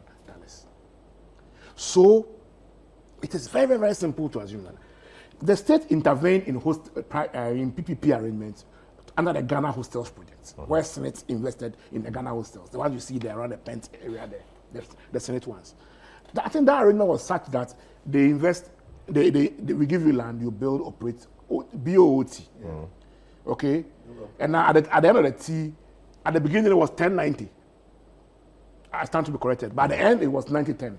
So after running it for 10 years or so, then the ownership reversed to the university 9010. And Senate invested in it. After Senate invested in it, the next time we saw investment of that nature was the Lehman and then the other ones. But there have been challenges. The reality is that you can't go for a private sector loan at 35% interest, build a hostel anywhere, and charge subsidized fee or social fees. You must charge private fees. Other than that, it will make business sense. So the only way government can provide land for private people and expect that they will build hostels on university campuses and charge social fees and not private, which is profit fee, is when government is subsidizing. Or two, when government facilitates a concessionary loan for that private partner to construct. Apart from these two options, it will never happen because it has never happened. Now, the latter, concessionary loan. If government has the capacity to secure a concessionary loan, then secure it and give it to the university to build their own hostel. You understand? Now, on the other one, is it feasible for government to subsidize the payment of hostel fees to a private partner? How long are you going to subsidize it? So if the private partner is taking 6,000 a year, and you want to make it subsidized, 3,000, so you pay 3,000, and then the student pays 3,000, subsidized. You are paying 3,000 to the private partner because they are giving 6K a year, let's say for four in a room. So you are paying half subsidy. How long are you going to pay that? By the time you get to year 10, it would have been economically prudent for you to have built your own hostel. So we must have a bigger conversation about the PPP arrangements we propose to build hostels. Because of the challenges we had with Lehman, you can talk to Car Bank and other banks were involved.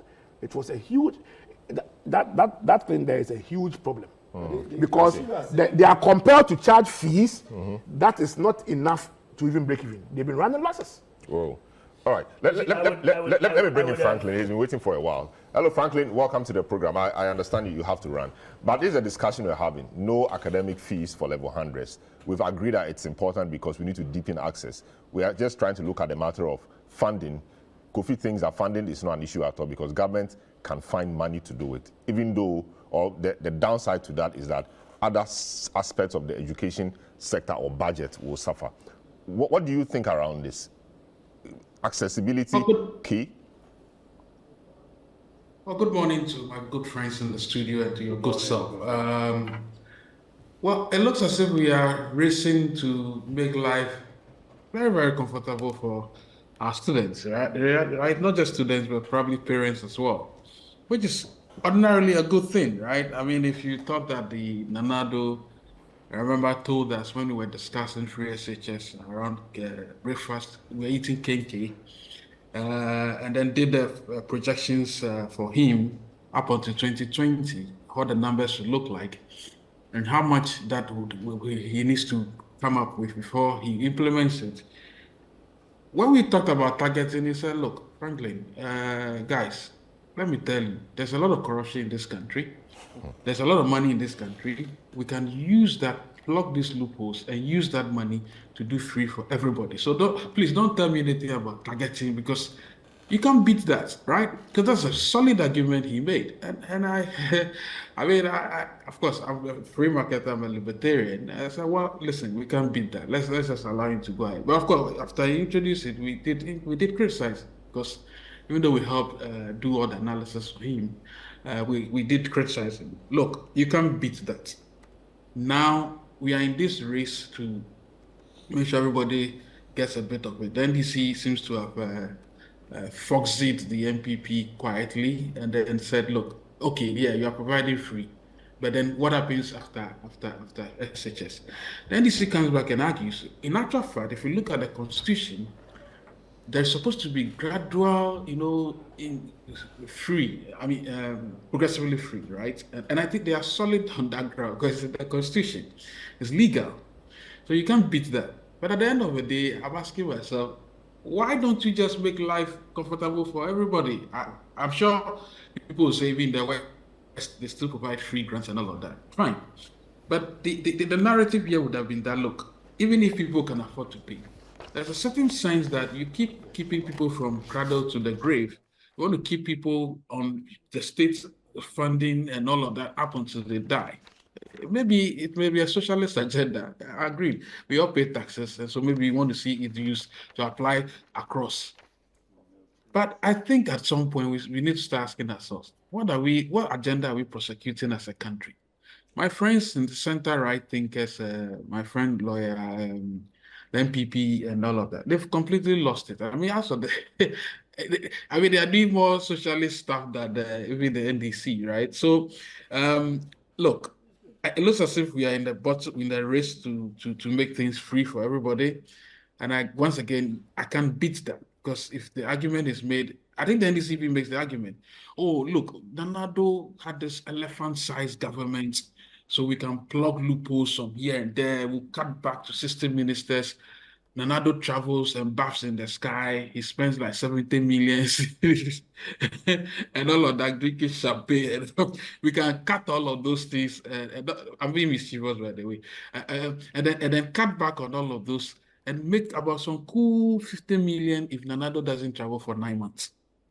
Because the bill they claim is about 70 million. I've not checked, but it's possible.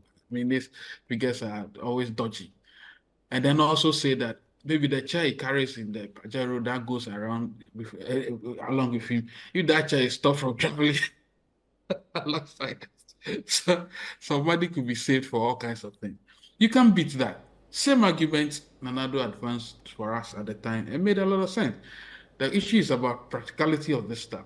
Fine. Having said all of that, I'm sure before I came, you must have discussed, because once you have Kofi Asari there, my good friend, the NPP guy, APAC would accept it, that there's an internal inconsistency with this free thing. Because here we have the NDCs railed against the NPP, that look, you should do targeting. I think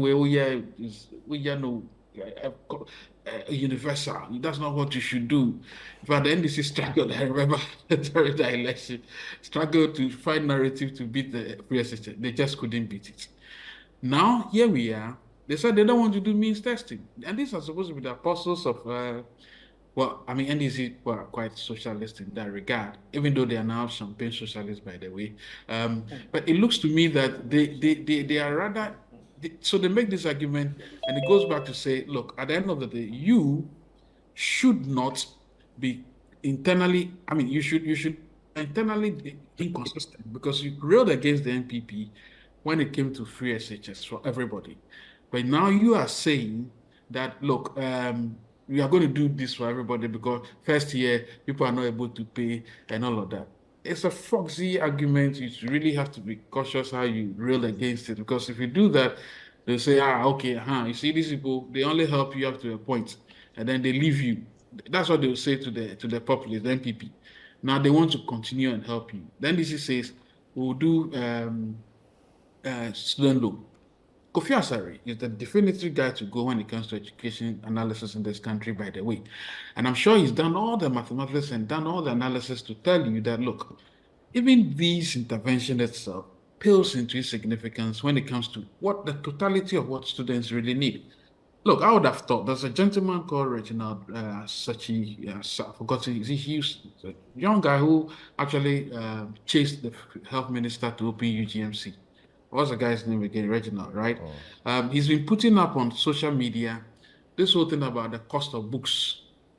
But there's a 15% tax on books. And I thought that, look, if politicians could be clever by looking at some of these low-hanging fruit, things that students will also need, and then possibly look at targeting those ones and reducing the burden on them, maybe then you do a bit of the halfway. Salom, it is not by chance, I know it's by grace, that you and I are not on lead, right? I mean, Professor is not on lead. Lawyer, this man, Kingsley Amakwa. Kingsley, I always tend to forget his name. He owes me lunch, by the way. So Kingsley is not on leave. My good friend Park is not on leave because there's targeting. It's not everybody. I remember when I was working with Charles Manson for IEA. One time he came and said, Franklin, is he every beggar you see on the street that you give money to? But at some point, you give money to a few beggars. Sometimes you look at the beggar, Charlie, don't you you don't do that. So there's a certain sense that, look, at the end of all of this argument really is the principle, which is called the tragedy of the commons. And I'm sure all of you relate to that. What belongs to you, you tend to take care of. What belongs to everybody tends to fall into disrepair because the state is this great fiction at which everybody lives at its expense. So it's not your money. So you can sit down and do the calculation and say, start to say by me bought many votes. That's what they are doing. So they are not thinking about the other permutations that ought to be done so that my people in South could be. I'm coming to my good friend. He's on the call now. The company Miracles. Miracles posted this. I'm diverging a little bit. I want to put it to him. Now, you should go and give us some 5 kilometers. Anyway, you should not be the one doing this. I mean, who should do it? Because I'm a beneficiary of St. Mary's, which is in Lolobi. Let's leave the argument for now. Look, at the end of the day, these guys are telling you that it's not your money. We decide what to use the money for. Merely because we voted for them. But it's a good thing. Look, it's a one-time opportunity for people to benefit from the state. So for me, I don't have any qualms against the entirety of the policy. I'd have thought that the targeting element would have also come in as well. Very well, thanks, Franklin. We're transitioning the discussion into the previewing the NPP Manifesto. Miracles Abuaji is the Director of Communication for the Baumia campaign. He's in Takrady, where the event is happening. Of course, Kingsley is here, but he is there, so he will give us a few lines from what is happening and what we are to expect. Hello, Miracles. Good morning. Welcome to the program. Just paint a picture for us about what is happening in Takrady as we speak. We understand there's going to be a walk and all of that, which will culminate into the event itself tomorrow. Is that the case? Yes, thank you. And regards to Kingsley and our senior brother Franklin, I don't know who else is there. Apak and Kofi Asari. Oh, Apak, is my senior brother-in-law. He knows it. I see. Good to see you. Kumas, Takrady is really charged up this morning. There are a lot of activities going on up and down. I mean, the usual euphoria that you have with such events.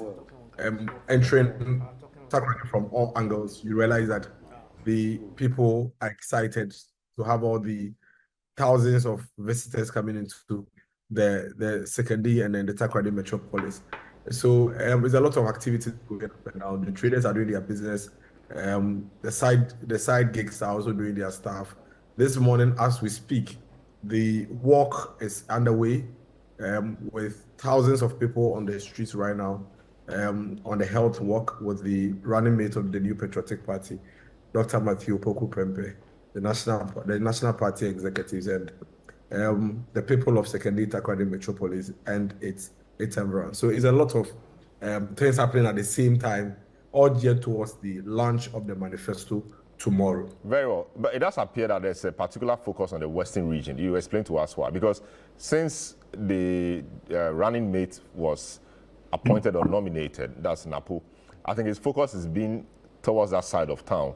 He was at the Western North and he's been at the Western region for some time now. Is there a particular focus on the Western region, and why so? Actually, the focus is on all the 16 regions, and the percentage of emphasis on them are almost equal.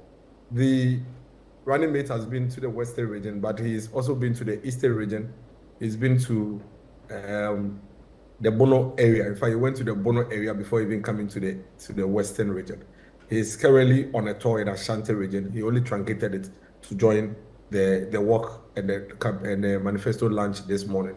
You know, the second lady, Ajia Samira, has been in the OT region, and then from there she went to the Western North region, currently in the Central region. The flag bearer did several days and over 2 weeks in the 5 northern regions, and then he came back, and then he's done Eastern region where he currently is, and then again had to truncate to come and join the manifesto launch. So the emphasis is on all the 16 regions, including Volta region. I see. So tomorrow, yes, very well. Tomorrow is a big day. Manifesto launch. What will be the focus of this particular? The idea is that we are. Yes, I'm sure we are having some technical issues. But Miracles, if you can hear me, I'm asking what the focus will be for this particular manifesto that will be launched tomorrow. What will be the focus? 2016, I know the focus was on jobs. What is the focus for this particular one? Oh, I think Miracles is frozen. At least the connection is frozen, I understand. So this is the big issue, 97.3 City FM, and on ChannelOne, we are looking at the NPP's launch tomorrow of its manifesto. Yes, Miracles. So, yes, I'm asking what the focus will be for for the manifesto that will be launched tomorrow. 2016, we know it was an agenda for jobs. What is this one going to be on? So the manifesto that is being launched tomorrow is 90% focused on expanding private sector, getting businesses to expand and produce more, and creating jobs. So it's heavy on jobs and businesses. In fact, that is the overarching theme of the manifesto. The manifesto is heavy on jobs and businesses, about 90% emphasis on jobs and businesses. And we should expect a lot of initiatives, a lot of policies and programs geared towards getting private sector to thrive, geared towards getting private sector to produce more, and also mindful of the fact that private sector cannot produce more if the demand is not there.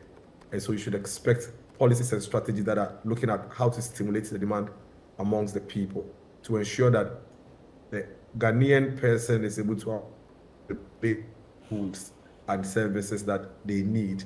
At the same time, being able to afford these things. And once that is done, it would affect directly the businesses and how they would need to expand to be able to meet this demand. And then whilst they're expanding and meeting the demand, obviously creating jobs. The thinking is that NPP has been at the forefront when it comes to rolling out social intervention policies. And that's why today, if you ask Franklin to mention a lot of these social initiatives or social safety net programs, 90 or 95% of them he would mention will be programs introduced by either NPP 1 under Akufo or NPP 2 under Akufo-Addo. What Dr. Mahmoud Bamia is and the NPP are saying this time around is that it's time for us to redirect all these skill sets, all these basic social safety nets we've put at the disposal of our people towards getting them to be a bit more productive. You're giving them health, access to health.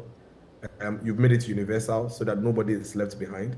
You've made basic education universal. You've created the environment to make even secondary education universal. You are transforming and doing a lot of investment in modernizing our technical and vocational space. And now what you need to do and be mindful of is that you have millions of your people who are now ready to be employed with the requisite skill set. And you need to make sure that you are stimulating the environment for the jobs to be available for them to do. And so the next 4 years, what the focus is how we can channel our energies towards creating jobs and businesses. So you should expect less of the usual social intervention programs that you hear, and more of policies and programs geared towards empowering private sector to do more, empowering the citizen to be able to afford and buy more, thereby getting production to go up and getting a lot more employment created at the same time. I see, but how does the average person trust you when you say you want to focus on business, industry, and create jobs? 2016, the promise was about jobs, but labor statistics suggest that about 14.7 persons, 14.7% of the population is unemployed, and that comes on the back of the promise you made to create jobs. So how do we marry the two? You promised it, and you are promising it again, but the unemployment numbers appear to be worsening. How do you reconcile that? I think you look at both sides, and that's even the more reason why you cannot abandon the focus on jobs, because here you are with a government that has worked together with private sector to create about 2.3 million jobs in 8 years, and yet we still have a lot more unemployed people to employ. So definitely it means that you cannot shift focus from jobs and the businesses. So that's the beginning of the conversation. It tells you that the focus is valid, the objective is valid, and that there's a need for that emphasis to be placed on jobs and businesses. But the Ghanaian voter is going to take a decision between two people, Dr. Mahmoud Bawumia of the NPP and former President Mahama of the NDC. And so ultimately, you're going to look at not just how many more is left to be done, but also what has been done by each of these groups. And clearly, look at the numbers, you'd realize that the NPP, with all humility, has done a lot more when it comes to industry, trying to build our base, a lot more when it comes to trying to build a much more solid foundation for private sector to thrive than the NDC did. The NPP has records of the number of jobs that we have created as compared to the NDC. I mean, the NDC told us in 2016 that they've created close to about 800,000 jobs. We have done 2.3 million jobs. And so if you really have to take a decision on who to trust in terms of delivering on jobs, you don't have to speculate, you don't have to be emotional about it, you don't have to be sentimental about it. If you're going to be objective, then you just let the data and the statistics speak for itself. We are the only government in this Fourth Republic since 1992 that has deliberately put in place a system, be it deficient as it may, but a policy and a program with its own successes and challenges that is geared towards specifically stimulating private sector to set up companies and factories in Ghana. And today, we have about 11 automobile companies that are setting up in this country and are scaling up their production on daily basis. We have over 321 factories that government and private sector are working together to put up, with about 160 operational. We may not have reached there, we may not have arrived yet, but there's a stark comparison that we have to make between the two groups. The NDC had an opportunity in 1992 all the way to 1996 to build this country.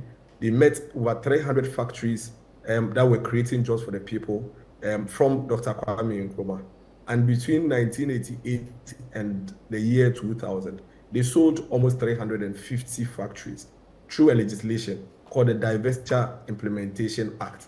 And so if somebody needs to take a decision as to who to trust between the NPP and the NDC in terms of job creation, in terms of businesses, it's a very easy choice to make without any doubt. The numbers don't lie. The numbers are there. We can always talk about the deficiencies, we can talk about the challenges in there, but ultimately we are going to make a choice between two groups and two people.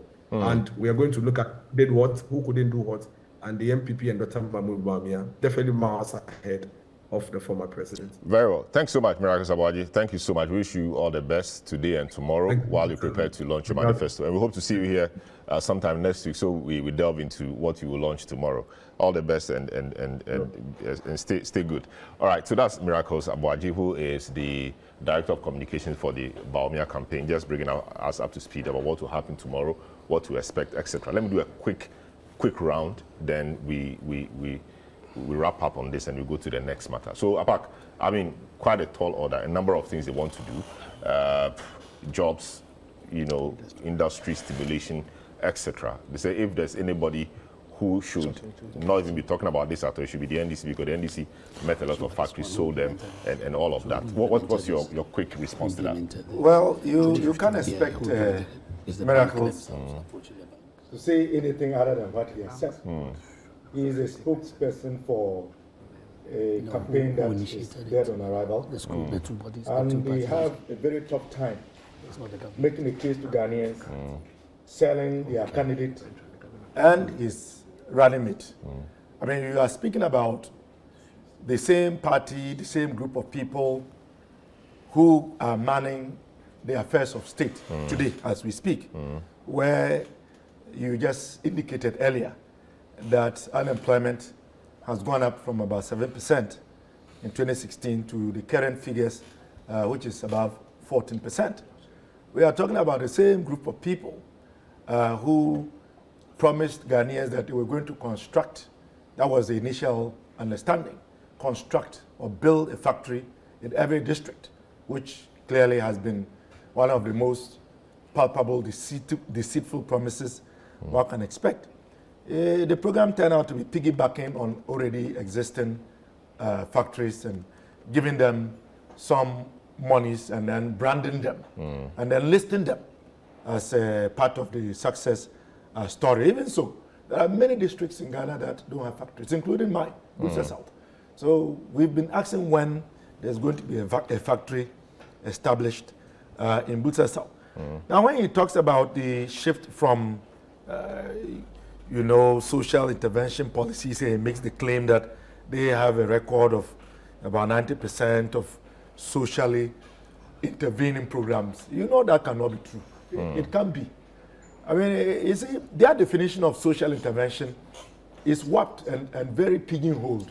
They don't understand that even programs like Get Fund, Get Fund is a social intervention program because you must finance educational infrastructure. And so the one who conceived the idea and it nurtured it into being ought to be given credit. Social intervention policies cannot only be confined to absorbing the fees of students in school. So it should give us a break with regards to that. But you see, we have said that what is going to happen in the central region, is going to be Western region. That's what they're launching here. Western region. Yeah, Western. It's going to be, we are going to go to Central. It's going to be the unveiling of a manifesto of lies. Because we really know them from before. We know all the lofty promises that they made that they have not fulfilled. I mean, what has happened to the one hot chocolate drink per people and all of those other promises that they made. I mean, how do you tell us that you are going to come and revitalize and create a conducive atmosphere for the creation of jobs, for businesses to thrive and to stimulate the people? How are you going to do that with all of the current challenges that you have encumbered the business community with high excessive taxes? You go to the ports and to clear goods is a problem. Businesses are crying. The AGI. I'm sure the how will be in the manifesto we'll see tomorrow. Well, so from what we know, there is no reason why Ghanaians are going to believe them. And they have a Herculean tax. Bob the flag bearer, who is presently the chair of the economic management team, and the running mate, who up until recently was a cabinet minister, are part of the current record of the introduction of these taxes, the introduction of the obnoxious e-levy that we fought against, that they fought us to ensure that it passed, the taxes that are causing many businesses to relocate out of Ghana. I mean, you know the popular company that produces the Big Pen. Maybe they'll one example. They'll promise so relief. What I'm saying is that, to borrow the account phrase, Very well. That's there is nothing new that Bawumia is going to bring. And there is nothing that Bawumia is going to seek to change Very well. when he is part of what is happening. Very So well. how do you convince me that you are part of it? And that if I now give you a mandate, you are going to do something differently. What have you been doing all this while? Very well. As the chair of the economic management team. So we are waiting to hear what is going to be contained in the manifesto of lies. And Ghanaians will do justice to what they are going to put out. So, Chris, that's a tall order. I mean, he's just enumerated. That's just political talk. And I on this platform, I try to He's avoid going to that. do his own. Yeah. But you are inviting me to that. Remember the 20 different advertisements made against free education? Remember that? I didn't around count though, but I know there were a few. were different. I mean, on stage, on a political podium, he's saying that if I have 2 billion cedis, I will not invest it in free education. Now you've seen the lights. Now you're saying that now you want academic fees to be free because you know that the Ghanaian people buy into that. You see, he's sitting here saying that there's a need for review. Touching on what my brother is saying, there's a need for review. He is using the word, there's a need to look into that, but he knows that they are seeking to amend, to change the free education. To what? All right. But he says he's scared to tell us what it is because, No, how they change? because how do they want we to have change said it? that it will not be free when they come. Now, they are dancing around the issue. But I want to add as another if- layer of free. as- First year university. Yes. Yeah, that's in university. we are We're talking, even being first year accused we're of lying talking about layer it. of the second so they can't be cycle. taken from. We are talking second cycle education. Yeah. Now, after going around, then they said, okay, they actually is their baby.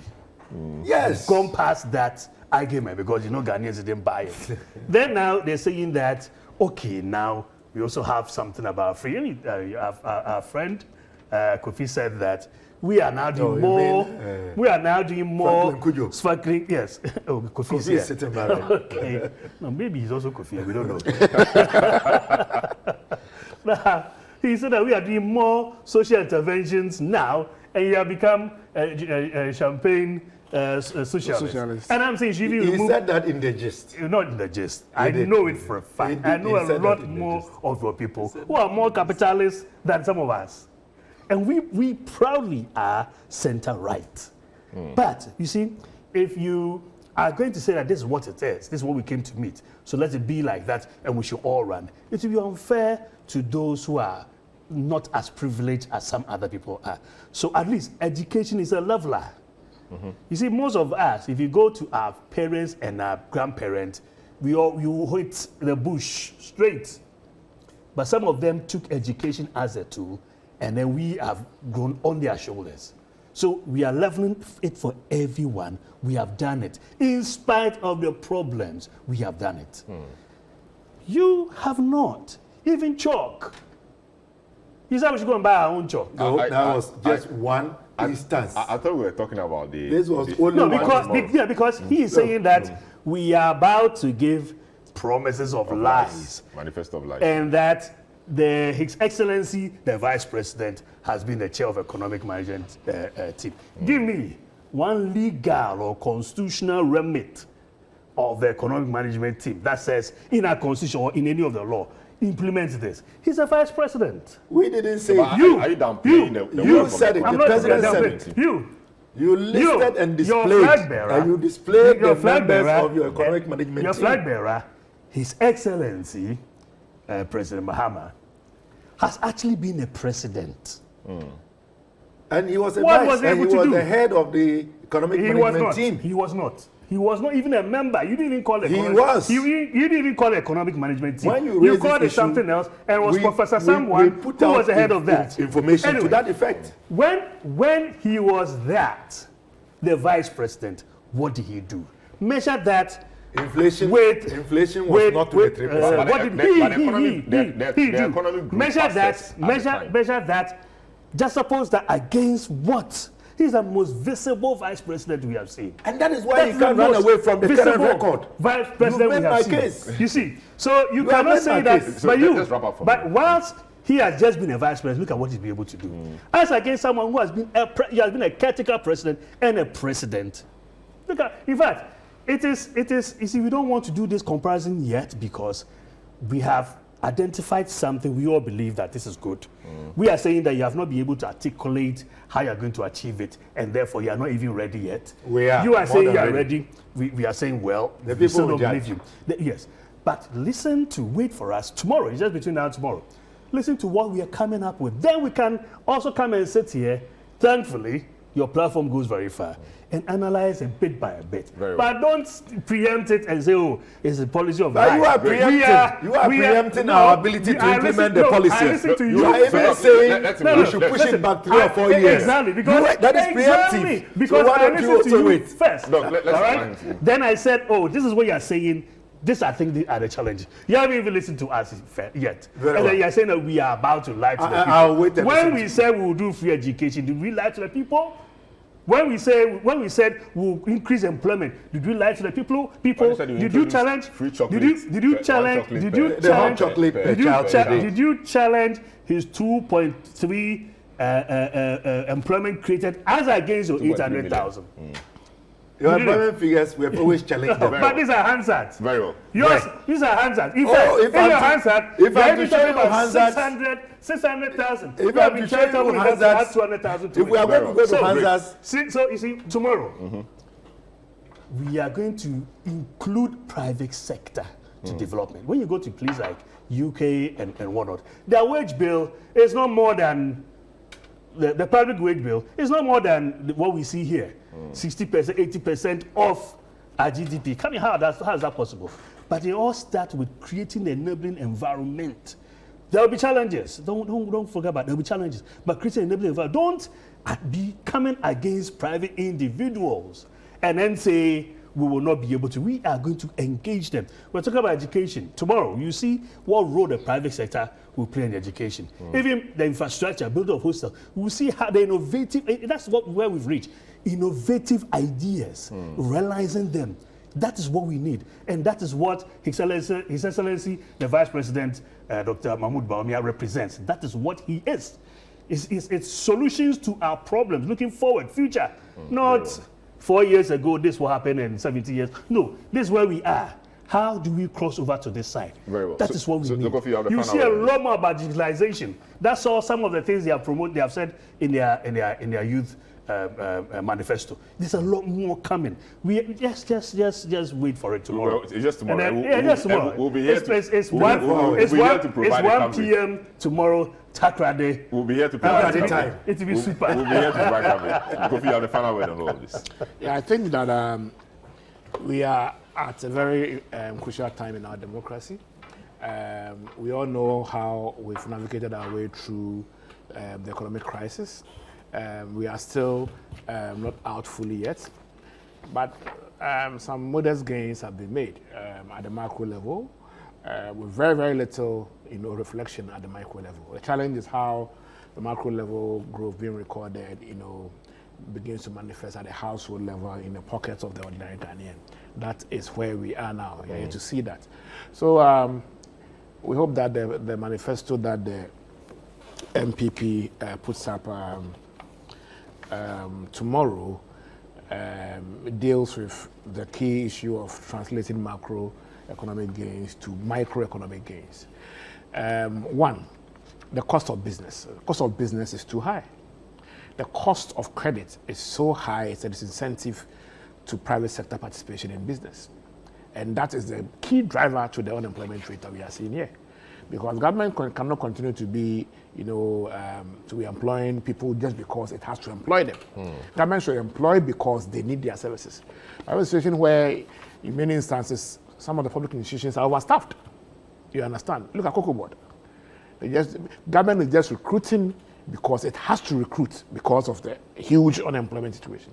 But the reality is that we find ourselves in that situation because the private sector is supposed to be the engine of growth, supposed to engineer job creation through the state's facilitation, is struggling because of the cost of business, and more specifically the cost of credit, over 30%. And so we want to see proposals that would directly affect and reduce significantly the cost of business in this country. And that includes, among others, reducing or removing many of the nuisance taxes that has made investing in Ghana hitherto unattractive to some international companies, and that continues to cripple or impede the growth, or stifle the growth of local businesses. Apart from reducing the cost of credit cost of doing business, and also reducing the cost of removing nuisance taxes. It is important for the manifesto to address the thorny issue of graduate unemployment. Okay, yes, we've seen interventions in education. We are producing about by in the next 2 years, we should be producing about 500,000 graduates at the tertiary level. We are at a point in our development journey where social interventions are leading to the production of more and more skilled and semi-skilled school leavers. In 2 years' time, we'll be doing 500,000 WASI graduates, 500,000, and only about 33% of them will transition to tertiary if nothing radical happens. Now, if that happens, what happens to the majority of the 500,000 we are turning out every year? You churn out 500,000, you're only able to get 200,000 into tertiary. So between 300,000 are going into unemployment, or they are going to find their way into the world of work. But what skill do they have to enter the world of work? And so the conversation about what we do with the increasing numbers of senior high school graduates is very, very important. And we must see that conversation happen in the manifesto of the NPP. So I expect to see a lot more of school-to-job transition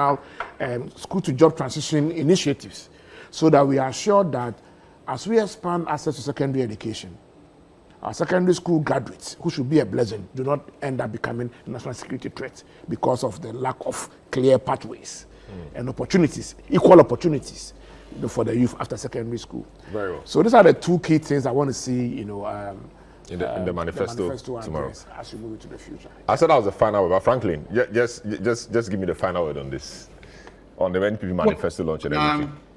In fact, it's actually relieving to hear that they're christening the manifesto jobs and businesses. So we'll be waiting for the content, but a few things to pick up from where my good friend Professor left. This economy has been put on there's been quite a damage done to the economy. And I think that whatever proposals that are going to be made would actually pick up from where we are. Because if we don't appreciate the situation in which we are currently in, you cannot be propounding or making all sort of promises. It is actually quite instructive to hear that jobs and businesses, because the NPP now knows that there's no free room, wiggle room to spend haphazardly. And so there's a need to focus on business, which means that there must be, this is where Baumien's, some say so-called economic whiskey character must actually be seen. But he must pay fidelity to the damage that has been done to the economy already. If he doesn't address those issues and he goes ahead to make all these kinds of other promises, then we'd have to call him out. But it's important that we hear exactly how the situation we speak of right now, the economy, is dealt with, because the underlying factors to even creating jobs themselves are not structurally in place. It's important we understand where we are going to come from. I don't want to hear the state-led building of factories, because frankly, you can't be spreading factories like confetti. You have not done. The problem with this country is that politicians typically have not done any. When this promise one district, one factory was done, there was no assessment of the economic viability of this district. Nothing, zero. So all these things were struggling. Eventually, they had to run to other factories that are working and then pretend that they are helping them. What happened to Commander?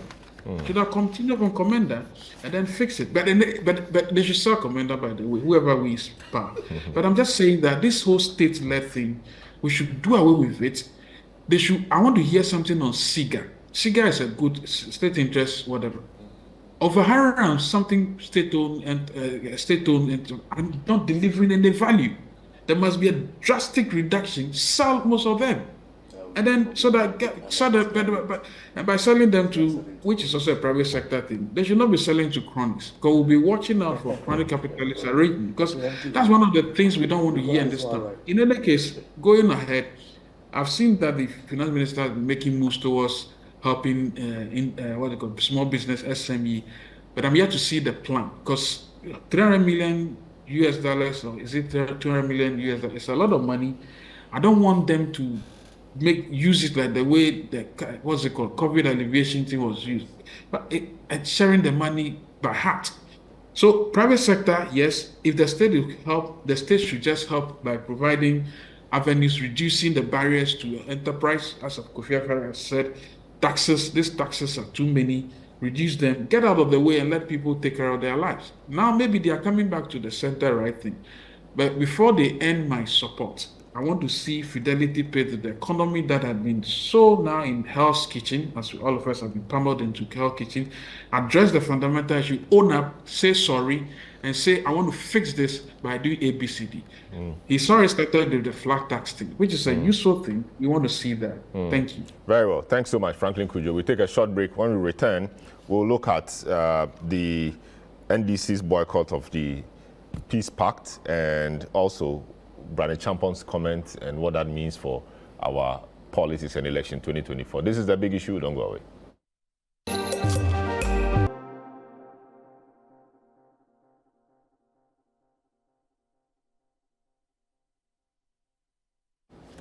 Yeah, welcome back. This is the big issue. Just gone about a discussion on the NDC Youth Manifesto, the no academic fees regime they are introducing for first years, and also a preview of the NPP's manifesto. We spoke to Miracles, in addition to the guests I have in the studios. Now we'll move to the next matter, which we've been talking about all week, and it's in a few parts. The NDC has indicated that they will boycott the Peace Pact every election year, or in the electioneering period.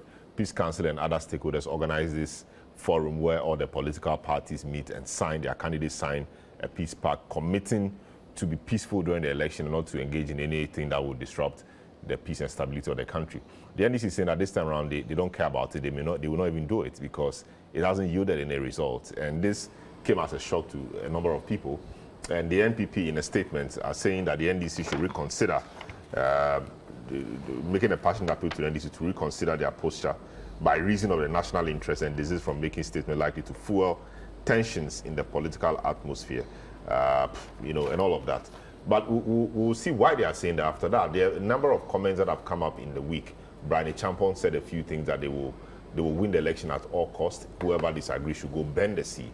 That comment has not sat well with a number of people. The NDC, Agbojan, also speaking last week, or this week, at a program in his constituency where the former President Mahama was in attendance, said that the people Brian and co may be training should think again before they enter certain spaces because they will meet them with violence if they come with violence. People think that these comments heading into the election are not really good. They don't portend any good thing for the peace and stability of the country. That's what we want to look at now. So now the national chairman of the opposition NDC, Joyce Nasidin, has announced that the party will not be signing any peace declaration as the country approaches the upcoming election. He was speaking on Joy News and where he expressed doubts about the effectiveness of such agreements, citing past experiences. He argued that preventing violence requires proactive measures rather than symbolic gestures. He criticized the focus on signing peace agreements only after tensions have already escalated, urging authorities to address the root causes of potential violence before it spirals out of control. Meanwhile, the NDC's flag bearer, John Mahama, mentioned that the party has yet to collectively decide whether or not to sign the peace pact. I read the statement made by our chairman this morning, and even though it is not a decision that we have sat and taken, I can understand the position he's coming from. He's talking about justice and saying that we should not glorify just signing a peace pact without acting to make sure that peace exists. Because when we sign a peace pact and people gun down 8 of our compatriots and nobody cares, no investigation is taken, no compensation is paid, then what was the use of signing the peace pact? And so I can understand where he's coming from. But of course, we haven't sat and taken a definite decision on that. But I do think that those who normally clamor about signing peace pacts, getting us to go to Movenpick Hotel, serve small chops and drinks, and then we think that just by signing that paper, everything is going to be okay. He's telling them that everything will not be okay unless we go further than just the signature on the peace pact. So I think that's the message he's sending. All right, so that's former President Mahama clarifying or stating the position Asiedu Nketia, enunciated in a different way. Apak, I start with you. I don't know what the two gentlemen are saying. Asiedu Nketia appears quite upsetting, even though it was just an interview. I don't know whether he planned to say so. But now this is John Mahama, after considering it, saying the way he's saying it. What is the NDC really seeking to do with the signing of peace pacts? First of all, let me say that the NDC stands for peace. We consider ourselves as being the party whose precursors laid the foundation for the Fourth Republic. And so if there are stakeholders, as far as the Fourth Republic is concerned, our party is a major stakeholder. So we wouldn't do anything that would destroy or cast our democracy in a bad light. But at the same time, based on historic evidence and recent happenings, we have the firm belief that yes, we are peaceful, we will opt for peace, we will conduct ourselves peacefully. But this time we would not become the victims of peace. Now, the flag bearer has indicated that there is a context within which the chairman made the statement that he has. I can tell you that the position has crystallized. I don't see the NDC signing a peace pact. But why not? I don't see the NDC signing a peace pact for the reasons that John Mahama has indicated and for the reasons that our chairman indicated in his first reaction to that proposal. This tendency of coming together, as the flag bearer of the NDC said, meeting, having small chops, drinking tea, and appending your signature to a peace pact, we believe has outlived its usefulness. We want to see a demonstration of seriousness by those in charge of the peace industry. In this case, the Peace Council and other like-minded organizations and institutions. I mean, we know that we have experienced violence in this country related to elections. I mean, we can speak about the Ayawaso West Wagon by-election, which clearly was a brutish use of state power to maim citizens whose only crime was to exercise their constitutional right to vote. We know that a commission of inquiry was set up. The commission did work. We all witnessed the various individuals who were invited to respond to questions and to speak to the occurrence. The commission put out a report. As we speak today, Salom, can you tell me, or can anyone tell me, one recommendation that was made by that commission which has been given effect? And what has been the role of the Peace Council as far as the Ayawaso West Wagon incident was concerned, vis-a-vis the Commission of Inquiry's report and the refusal of the current crop of leaders who control state machinery to give effect to the content of that report? In fact, to the contrary, a lot of the individuals and elements who were indicted in that report were actually rewarded. I mean, we know of that phone repairer who was said to be a national security operative, popularly known as Double. We know he has been rewarded. We know of police officers. He's been rewarded how? Because he has been maintained and is actually doing well in the context of the national security arrangement. We know of police personnel whose conduct was questioned and nothing has happened to them. Compensation was to be paid to the victims till date. That has not been done. What has the Peace Council done?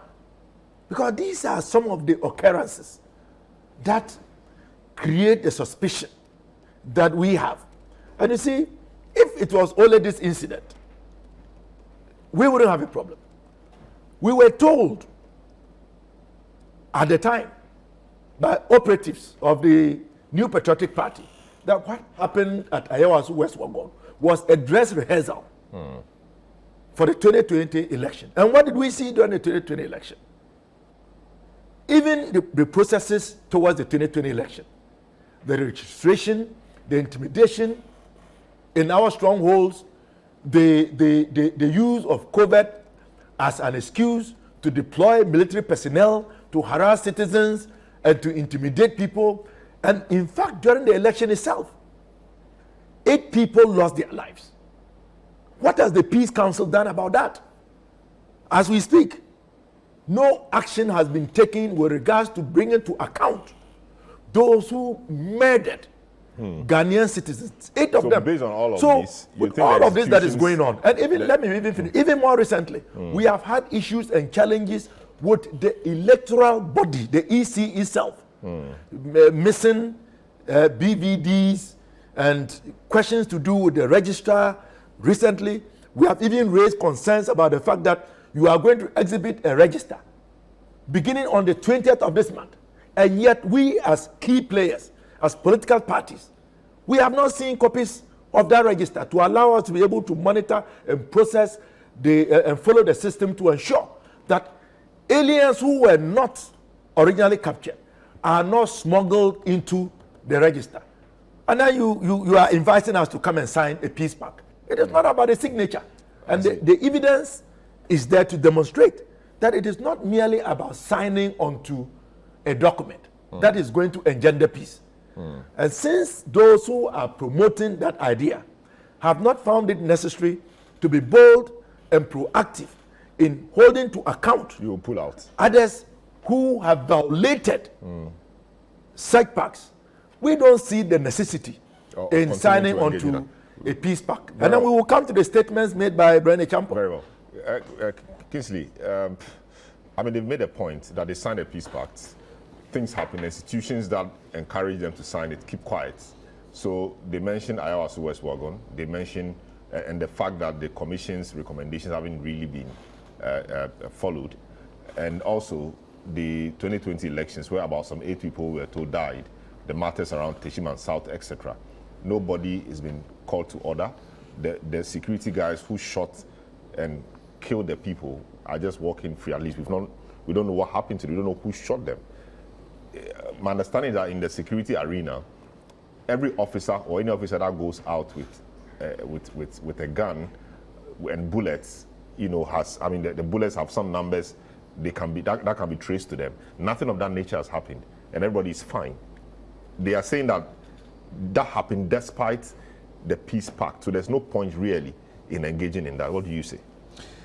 I would say it is unfortunate, very unfortunate. Because unfortunate that they are not signing, or unfortunate that the things have gone on and they've not been punished. It's unfortunate that they are not signing, and it's unfortunate their narrative for not signing. And this is not to say that there hasn't been any disturbances. In fact, people have died out of this, and it's a shame on Ghana as a whole and the political actors especially. Because I've been in other countries where election day, you just walk, do your voting, go back, and it's peaceful, and we can do that if we don't prolong and repeat this attitude to elections. I know people who are saying that they will even travel outside the country before then and they'll come back after the elections. And it's because of how we see this election. To the extent that anything anyone says, the other party will latch on that and twist it around to mean something else and beat that war drums. And unfortunately, that is what NDC is doing. I think if NDC has issues, and every one of us have issues as to why or at all there has to be violence, that's a different topic. Committing to peace within this election is another topic. You don't see that because there were some issues, and therefore this one will not even commit to it. But is it not strange that 8 people have died, Yes. and no serious work has been done on that? I don't know whether I agree with you that no serious work has been done. No, but we need to see it. Yes, but then there was a commission, the report, so you cannot Which say... commission? On Techiman South? Yes. There was no commission. It was also Westward. That was Nigeria. No, That's Ayawa. So there's I'm talking there's about one in the Bono area. I'm talking about Techiman South, 2020 election. All right. Techiman South. So whatever it is, to see that because of that, I will not commit to peace. You said they are for peace. You see, so no, that's what you're saying. That is why there seems to be double language. The chairman has been emphatic, my brother has been emphatic. Their flag bearer is saying we have not sat down to decide on that. But so which means that there's one issue saying that there are challenges that we think they must be addressed. There's another issue saying that going forward we are committing to peace.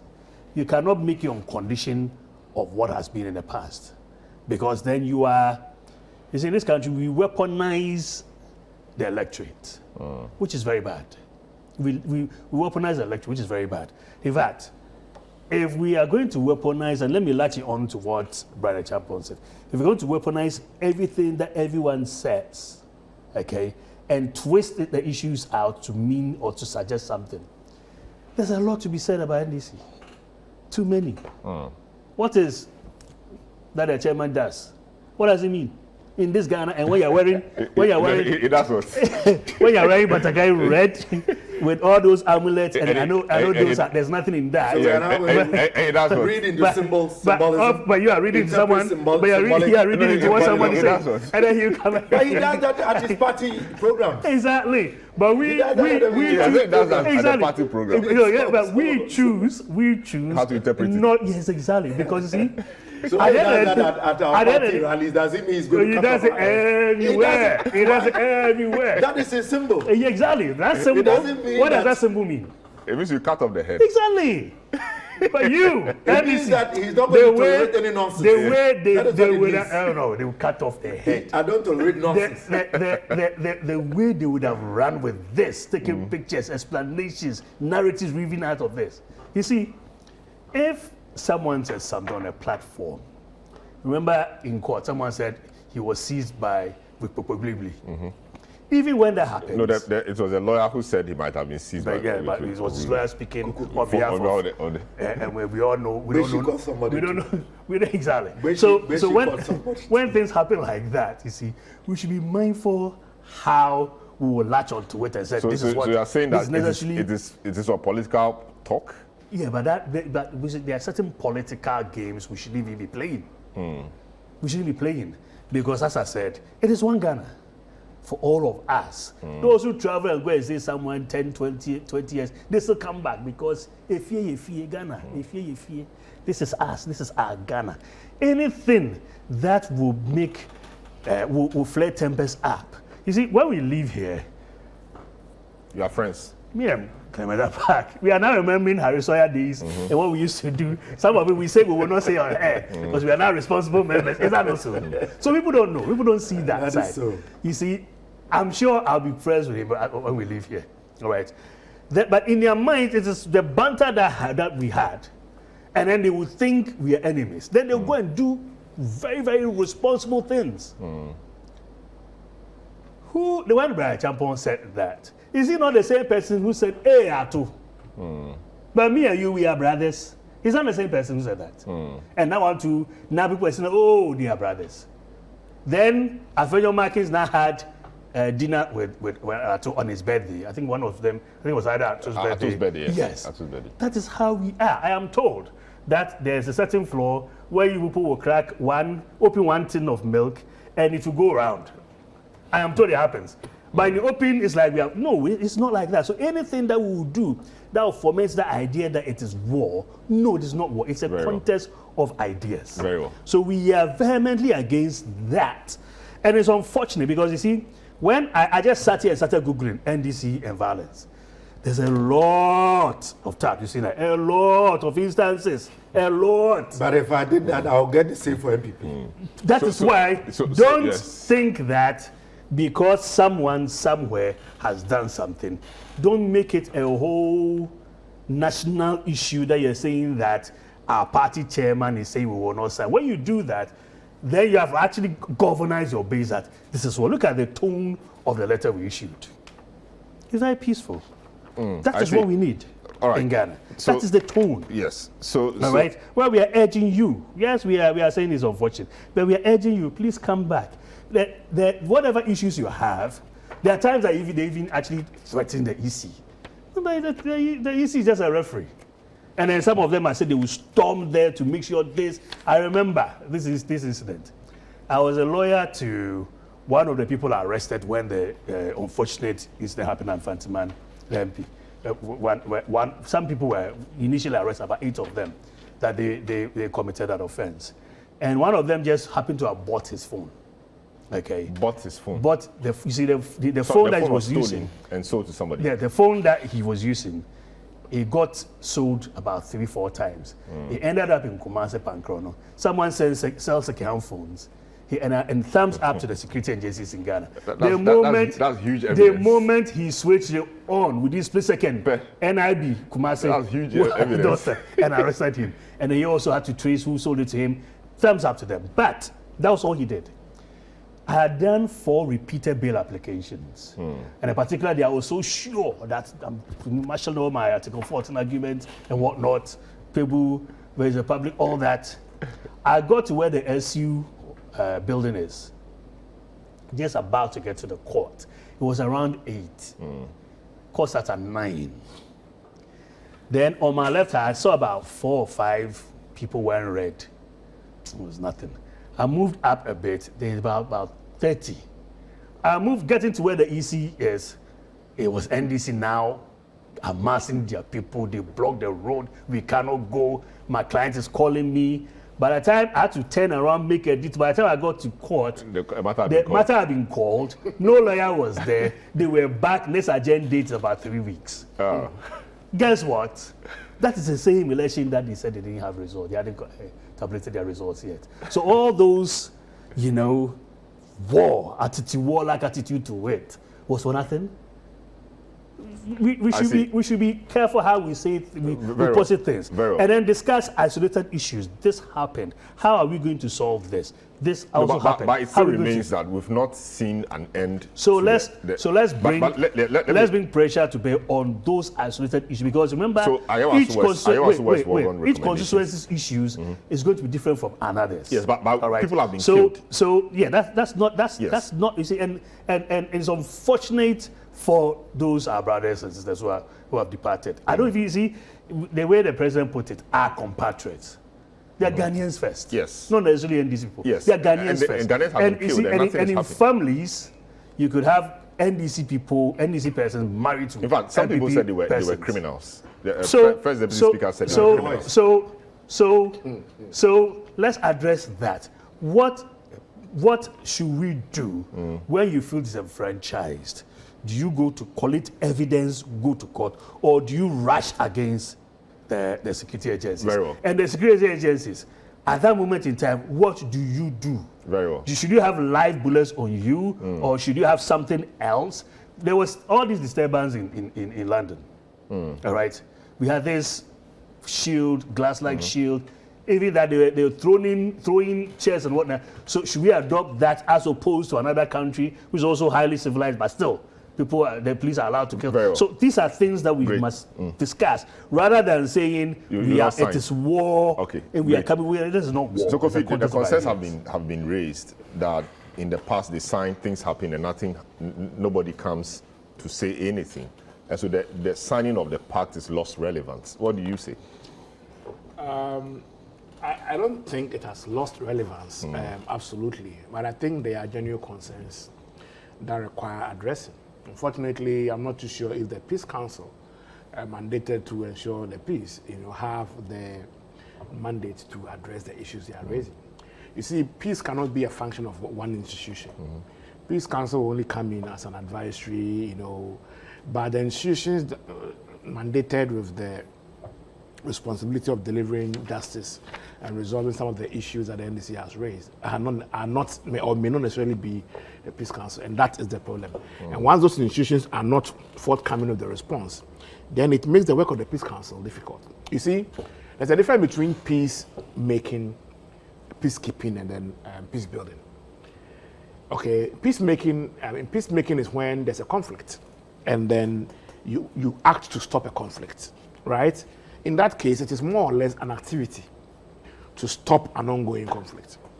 For peacekeeping, you normally act to prevent, the resumption of an existing conflict. So there's a recurring conflict, and then you are acting to prevent its recurrence. But all these two are virtually ad hoc approaches in ensuring peace. Ultimately, we should be focusing on peace building. And in peace building, you are actually focusing on addressing the underlying sources, political sources, social sources of conflict, and seeking to reconcile and address them. And in peace building, two things are critical: justice and then confidence.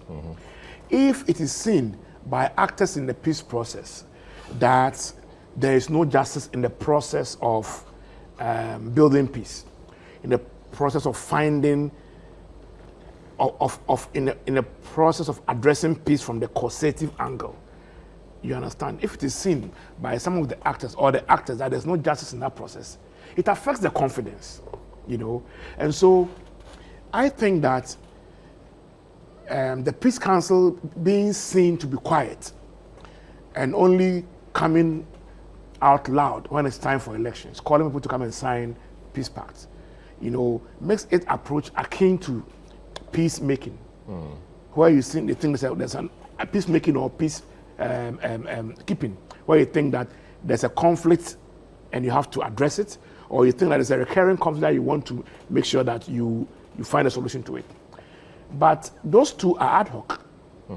Now, what the Peace Council should be focusing on is peace building, and then begin to tackle peace from the causative angle. So you expect that? So would you expect that a comment like what Brandy Champon made, Peace Council by now should be speaking to him or calling him to order or calling him out, things like that? The Brandy Champon comment is the most recent. The Peace Council should have been seen by citizens to be active, manifestly seen to be engaging, propagating, advocating peace, and calling people whose utterances, whose conduct is potentially inimical to our peace to order publicly, not in private. That should have been done from day one, when the Peace Council itself was constituted. You understand? But if you work in the dark or you work behind the scenes and the public doesn't see that, then you may be working. But they must start from some point. Maybe let's say a lot of water has gone under the bridge. They must start from some point. Yes, they must start from some point. But this context is very, very important. That they focus on building peace and not just peacemaking or peacekeeping. Those two are ad hoc. We need the underlying sources of peace, of conflict, to be resolved sustainably. Well. And we need justice and confidence built within the actors, among the actors within the peace value chain. Let me quickly add that I don't think that the NDC can say that they are not committed to peace. They can't say that because they have no option. They can't rule a country if there's no peace. I think he just said that they are committed to peace. Yes, so I'm just saying that they can't say that they're not committed to peace. And within that context, I don't want to restrict the commitment to peace to the signing of a pact. Okay. Let's not create the impression that one of the main actors in the election is not interested in peace. If we told that angle, then we are also stoking violence. Very well. You understand? Great. So let's not create that impression. But at the same time, I want to encourage the leadership of the NPP and the Peace Council to continue to dialogue. The NDC's concerns may not be fully addressed because I've said 90% of the concerns they are raising are not within the institutional mandate of the Peace Council to resolve. You understand? They can't solve it. They can't go and sue or they can't commission an inquiry into those who killed the But they can bring voters. pressure to bear on the system. Yes, that will not solve it. Okay, but it's actually the manifestation of an action that they have not taken. So some of those things I think the Peace Council can address, Very well. and then ensure that the confidence that has been lost by the NDC. I don't know if the NPP has lost any confidence or any of the other parties, but the confidence that has been lost or may have been lost by any of the parties to the election would have been significantly restored. That confidence is key, It's key. in building and Peace maintaining peace. and justice. Yeah. Very well. Is Franklin? Yeah, Franklin is there, and I have someone from the Because we've national. not spoken about the pronouncement. Yes, I'll come to that quickly. I have Brother Champon, Albert We Yenyam, should encourage who is the national coordinator of the West That is African brother. Network for Peace Building. Talking about peace building. That is brother. Albert, you're welcome to the program. I think Kofi Asari has done a good job at letting us understand what peace building really is. Are you concerned about the recent utterances? So put all of them together for me. The recent utterances by some politicians on platform, Brani Champon, Agboja, etc. And also the comment by the national chairman of the NDC that they've lost confidence in the signing of peace pacts, etc. How does that come to you as someone at the West African Network for Peace Building ahead of the elections? Good morning to your listeners and to your other panel members in the studio. Indeed, it's concerning that we have a history of some of those statements being made. And the work that has gone on over the years, especially when we are preparing for elections, and then we do not seem to be seeing that there are much changes occurring. That's a statement that I'm referring to, that of Brani Champon. If you look at him and his stature within the political party, a party in government, and then you want to zero that in on the context, that we're dealing with. For instance, a context that there is a perception of mistrust for the referee of the elections. Look at, imagining how it was constituted, the stories around it, the actions around the Electoral Commission, recruitments, for the conduct of elections or electoral processes, and statements that have been made by some people that appear to be partial, and then you look at the issues that took place, especially in the 2020 elections, and I'm referring to the violence and the expectations of stakeholders of those violence, especially those who were victims and those who have stakes in the incidences. The lack of information probably, or update to them, and some information, a bit of it is not the very confidential one, or information that may have negative implications for the public, but at least some information that should be churned out in the public domain. This is a context that when a person like that makes a statement that, they will do all they can, to win political power, it can be concerning. And I think that we need to engage them and let them probably, all the explanations that may come later on, doing damage control may not wash, because already the perception is out there, and people would have taken that hook, line, and sinker. And I think that such stalwarts within the political parties should not be allowed, to make such statements. Again, Brani Champon has a history of making such statements. He had made that in the past, and for some people, they thought that even he probably was simply rewarded, you know, and all that. Now you look at the statement again that the NDC chair made, you know, it's unfortunate also, because despite our challenges, despite the structural and systemic deficiencies that we have as a country, and as far as our democracy and elections are concerned, we would not want that, you know, there is violence because we are just going to conduct elections, you know. And as my colleague in the studio indicated, we want to believe that the statement does not indicate that they are not in for contributing to peaceful elections in the country or come 2024 December, you know. But it's unfortunate because he's equally a stalwart of the political party, leader of the party, you know, and such statements might just be taken hook, line, and sinker again, you know, by the political party members, especially at the grassroots. Because very often what they say at the national level or publicly and looking at their weight, you know, the parties at the grassroots do not have that different understanding. You know, and I was smiling when the colleagues in the studio were talking about, you know, how friendly they are, you know, amongst them, and the parties don't get that at the local levels. And so your projections, your posturing at that level should be seen to be assuming that friendliness. But if you do it in a manner that does not, you know, also decentralize that to the local levels, then it becomes very problematic, you know, because for them, then this is what the head of the political party has said. This is what this particular leader of the political party has said, you know, and it carries weight. So they should begin it from there, not just the behind-the-scenes friendliness that he talked about. And indeed, we know that they are friends.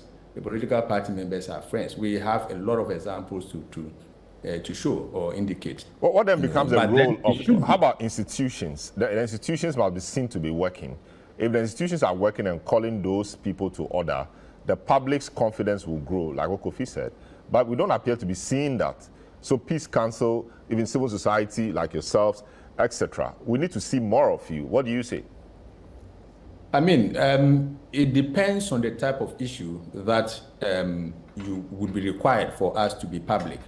You know, I know that the Peace Council, for instance, engages a lot, you know, as they said, behind the scenes.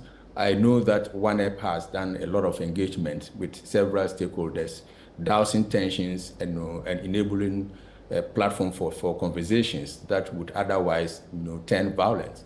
But as a peace builder, again, I think that it is important that we do not just keep everything to ourselves and say that this is confidential. You know, how are we communicating to those who probably are directly affected or have some affiliations to the issues that we are dealing with?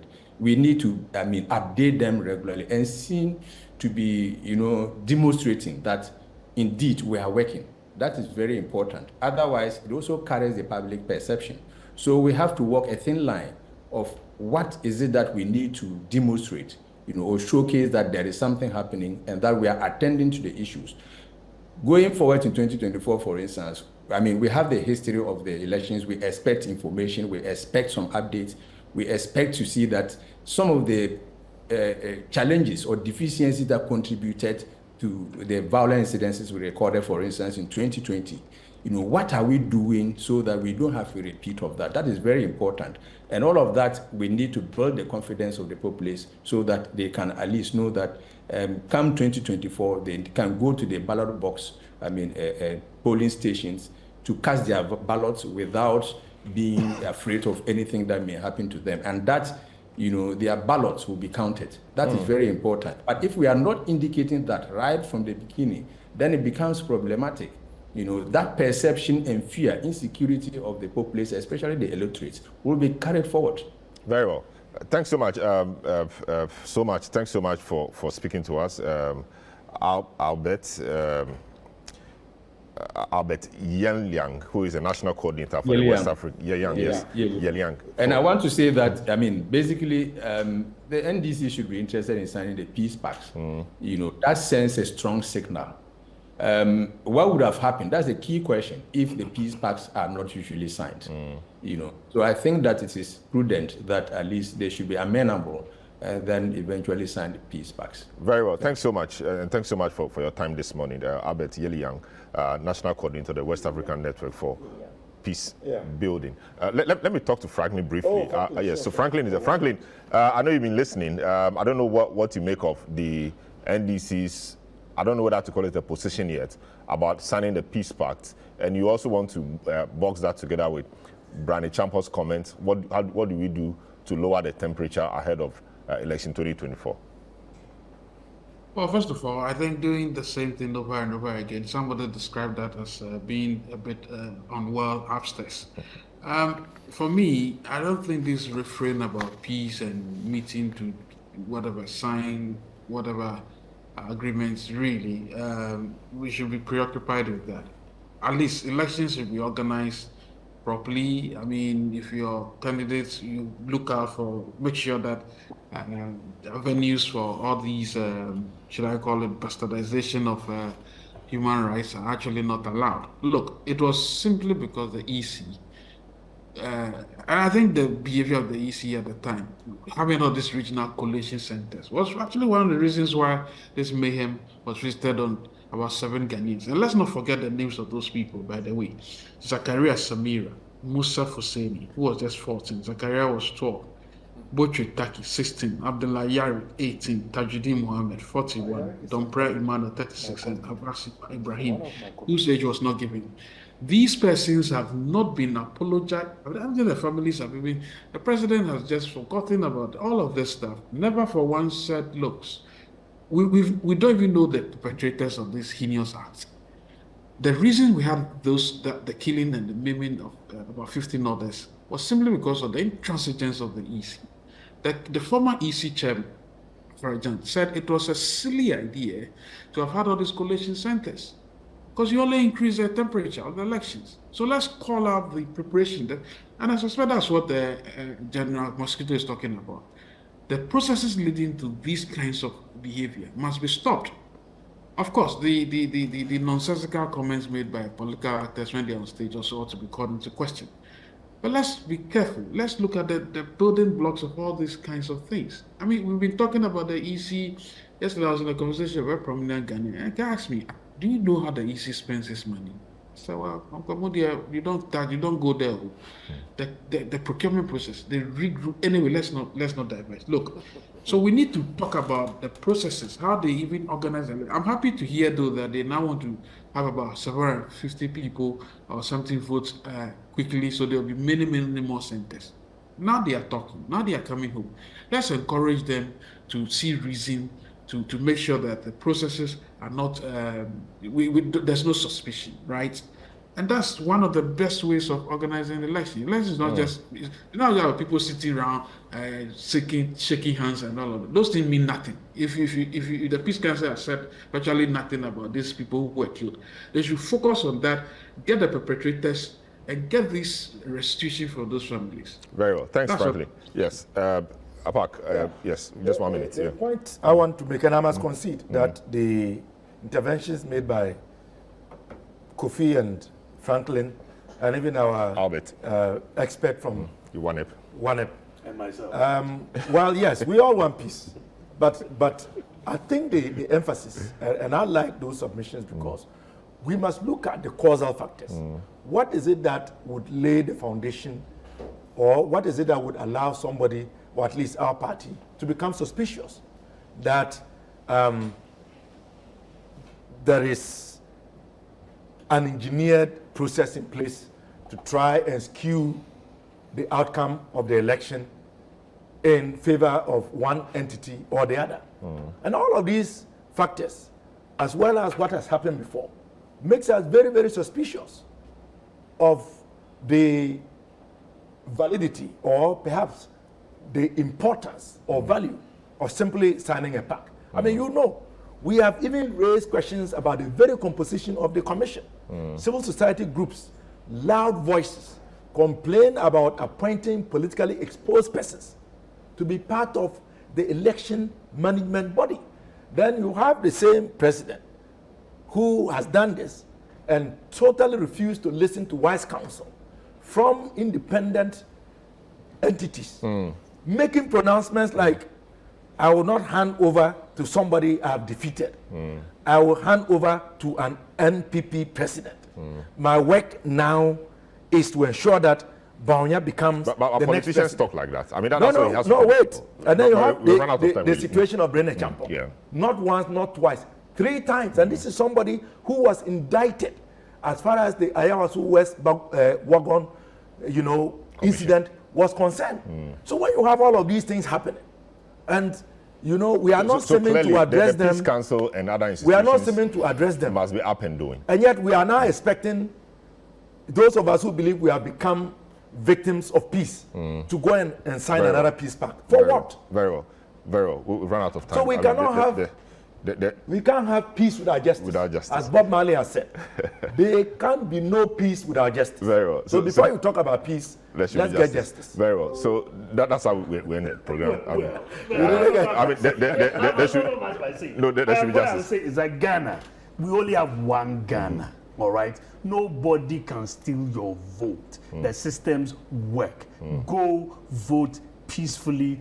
Go home. If there's anything, the courts are there. I personally know a lot of very good lawyers in NDC, including my first boss in Ghana, Dr. Dominic Ayinde, one of the best lawyers I've ever met in NDC. Very well. All right, so if there's anything, you can go to. I am also part of the legal directorate of NPP. If we feel we can all go to court. You go to court. But don't think violence. Very Think well. we are brothers. Shay, let's We want peace, Please watch it. but we will not be victims of peace. We are So that's shaking how we hands on conclude this. today's edition of the But we will not be Thank victims you. of peace. That is Thank what you we so are saying. much for joining us. We'll come back to you again next week. Have a good afternoon. You are following.